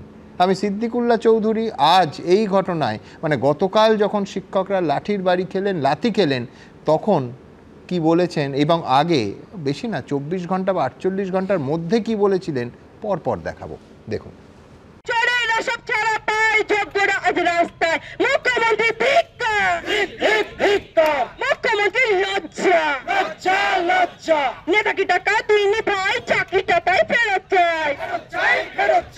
যোগ্যদের চাকরি ফেরানোর দাবিতে আজ দিকে দিকে উঠছে এই স্লোগান, কিন্তু তারই মধ্যে বিতর্ক তৈরি করেছে এই ছবি।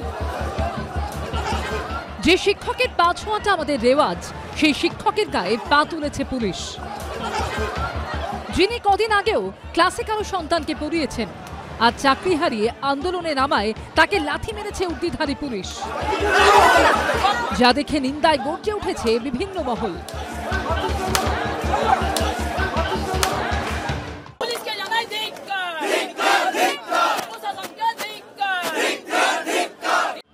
কিন্তু এরপরও যারা পুলিশের লাথি আর লাথি খেলো সেই চাকরিহারাদেরই কার্যত দায়িত্ব মনে করালেন মমতা বন্দ্যোপাধ্যায়ের মন্ত্রিসভার সদস্য এবং জামিয়াতে উলেমা-এ হিন্দের রাজ্য সভাপতি সিদ্দিকুল্লাহ চৌধুরী। তবে যে পুলিশ লাথি মেরেছে তাদের সেরকম সমালোচনা শোনা যায়নি মন্ত্রীর মুখে। উভয় পক্ষ যদি সংযত হয় গোলমালটা হয় না, আর যারা কর্মকর্তা তারা যে উত্তেজনা ছড়ান, পুলিশের উপরে চড়াও হয়ে মানমুখী হন, তখনই গোলমালটা বাধে। অথচ দুদিন আগে সংশোধিত ওয়াকফ আইনের প্রতিবাদে অগ্নিগর্ভ মুর্শিদাবাদের জঙ্গিপুরে বিক্ষোভ সামলাতে পুলিশ যখন লাঠিচার্জ করেছিল তখন তার কারণ খুঁজে পাচ্ছিলেন না তৃণমূল সরকারের এই মন্ত্রী। এমনকি লাঠিচার্জ প্রসঙ্গে সিপিএম আমলের তুলনা অব্দি টেনে এনেছিলেন তিনি। সিপিএম এর জামানায়ও সিপিএমের পুলিশ কিন্তু আমাদের লাঠিচার্জ করে, এটা সত্য কথা। আমরা সুযোগই দিইনি, বহু সভা করেছি, তো পুলিশকে লাঠিচার্জ করতে হলে কেন আমি সেটা জানি না। অথচ সেই পুলিশ যখন চাকরিহারা শিক্ষকদের লাথি মারছে, তা নিয়ে যখন নিন্দার ঝড় আছড়ে পড়ছে, তখন আন্দোলনকারীদেরই শান্ত থাকার পরামর্শ দিয়েছেন মন্ত্রী সিদ্দিকুল্লাহ চৌধুরী। আমার পরামর্শ, যে কোনো এজিটেশন শান্তিপূর্ণ, তার লড়াই জিততে পারবে। সিদ্দিকুল্লাহ চৌধুরীর জোড়া মন্তব্যকে হাতিয়ার করে সরব হয়েছে চাকরিহারা আন্দোলনকারীরা। শিক্ষকরা যে আন্দোলন করতে গেছে, শিক্ষকরা কিন্তু নিরস্ত্র। শিক্ষকদের উপর লাঠি চালানোর আমি পুলিশের এটা নিন্দা করি তীব্র ভাষায়। শিক্ষকরা কলমের খোঁচাতে ছাত্রছাত্রীদের যোগ্য মানুষ করে তোলেন। যে পুলিশরা লাঠি মারছে তাদের উদ্দেশ্যে একটাই বলবো, আমাদের মেরে আহত করবেন না। আহত করলে আমাদের চিকিৎসা করার পয়সা নেই, এমন মারুন যেমন আমরা এখানে মরে যাই, যাদের আমাদের চিকিৎসা করাতে না হয়। তৃণমূল সরকারের মন্ত্রীর মন্তব্যকে হাতিয়ার করতে দেরি করেনি বিরোধীরাও। আজকে শিক্ষকদের উপরে আক্রমণ যখন হচ্ছে তখন এক ধরনের বিবৃতি, আর মৌলবাদীরা যখন পুলিশকে আক্রমণ করছে আরেক ধরনের বিবৃতি। এটা কি পশ্চিমবঙ্গ? এটা পশ্চিম বাংলাদেশ। পশ্চিমবঙ্গের সচেতন মানুষ পশ্চিমবঙ্গকে ইসলামিক রিপাবলিক বানাতে দেবে না। সব মিলিয়ে বিতর্ক তুঙ্গে। পার্থপ্রতিম ঘোষ, ঝিরম করঞ্জাই ও ঐশী মুখোপাধ্যায়ের রিপোর্ট, এবিপি আনন্দ।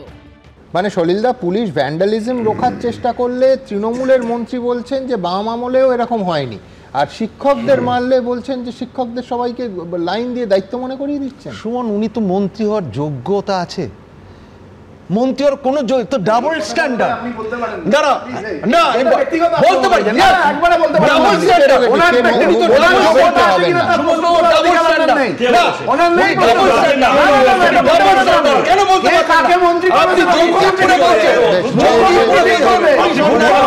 সিদ্ধান্ত যে কে মন্ত্রী হবেন এবং কে মন্ত্রী হবেন না, এটা আমি খোলা গলায় আমায় বলতে হবে। কিন্তু আপনারা কি বলছেন? আপনারা জানেন আমাদের ভেরিফাইড এক্স অ্যাকাউন্ট সঙ্গে সুমন @IAM প্রচুর মন্তব্য রয়েছে। আমি দ্রুত কয়েকটা মন্তব্য নিয়ে নেব। সুব্রত পাল, তিনি বলছেন, আরজিকর কাণ্ডে রাজপথে কন্যাহারা মায়ের চোখের জল দেখেছিলাম, এবার দেখলাম চাকরিহারা শিক্ষকদের চোখের জল। সত্যজিৎ লাল বলছেন, সরকার তো সময় দিয়েছে, পথ অবরোধ করলে কি সবকিছু সমাধান হয়ে যাবে? উল্টে সমস্যা বাড়বে। শুভজিৎ মালাকার বলছেন যে নিরীহ শিক্ষকদের লাঠিপেটা করে পুলিশ কি দায়িত্ব পালন করলো?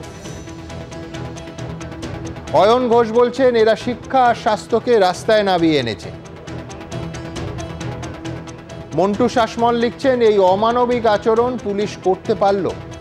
কৃত্তিবাসী রামায়ণে আছে, মধু চৈত্র মাস শুক্লা শ্রীরাম নবমী শুভক্ষণে ভূমিষ্ঠ হলেন জগৎ স্বামী।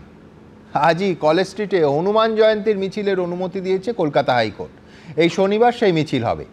পাশাপাশি গত রবিবার রামনবমী পালিত হয়েছে দেশ জুড়ে। এ রাজ্যে তা নিয়ে রাজনৈতিক তর্জন গর্জনও কম ছিল না। শাসক বিরোধী সব পক্ষ একেবারে কোমর বেঁধে নেমে পড়েছিল। কোথাও রাম মন্দিরের শিলান্যাস হলো, তো কোথাও হনুমান মন্দিরের উদ্বোধন হলো। বিজেপির পাল্টা পথে নেমে মিছিল করলেন তৃণমূলের নেতা নেত্রীরাও। এখন দেখুন, শ্রীরামচন্দ্র হলেন সুশাসনের প্রতীক, কিন্তু তাকে নিয়ে রাজনীতির দড়ি টানাটানি না করে অন্তত সুশাসনটাকে ফিরিয়ে আনা হোক দেশে এবং রাজ্যে। এই দাবিটুকুর জন্য আবার নতুন কেস দেবেন না প্লিজ। দেখুন। কিস দেবেন না প্লিজ।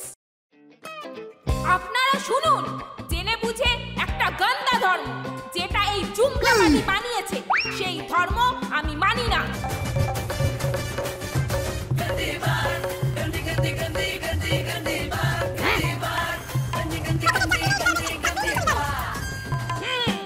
রামকৃষ্ণ বিবেকানন্দের ধর্ম আমি মানি, তোমরা হিন্দু ধর্মের বিরোধী।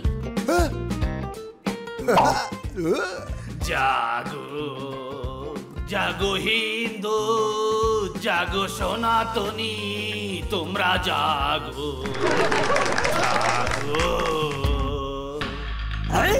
শুভেন্দু, একটা কথা বলছি শোন, রামনবমীর আগে পরে বাড়ি থেকে বেরোতে পারবি কিনা?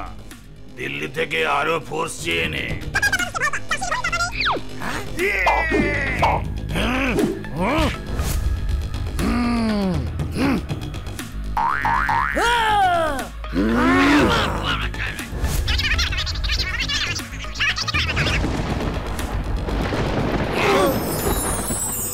राम का नाम बदनाम न करो। কিস দেবেন না প্লিজ।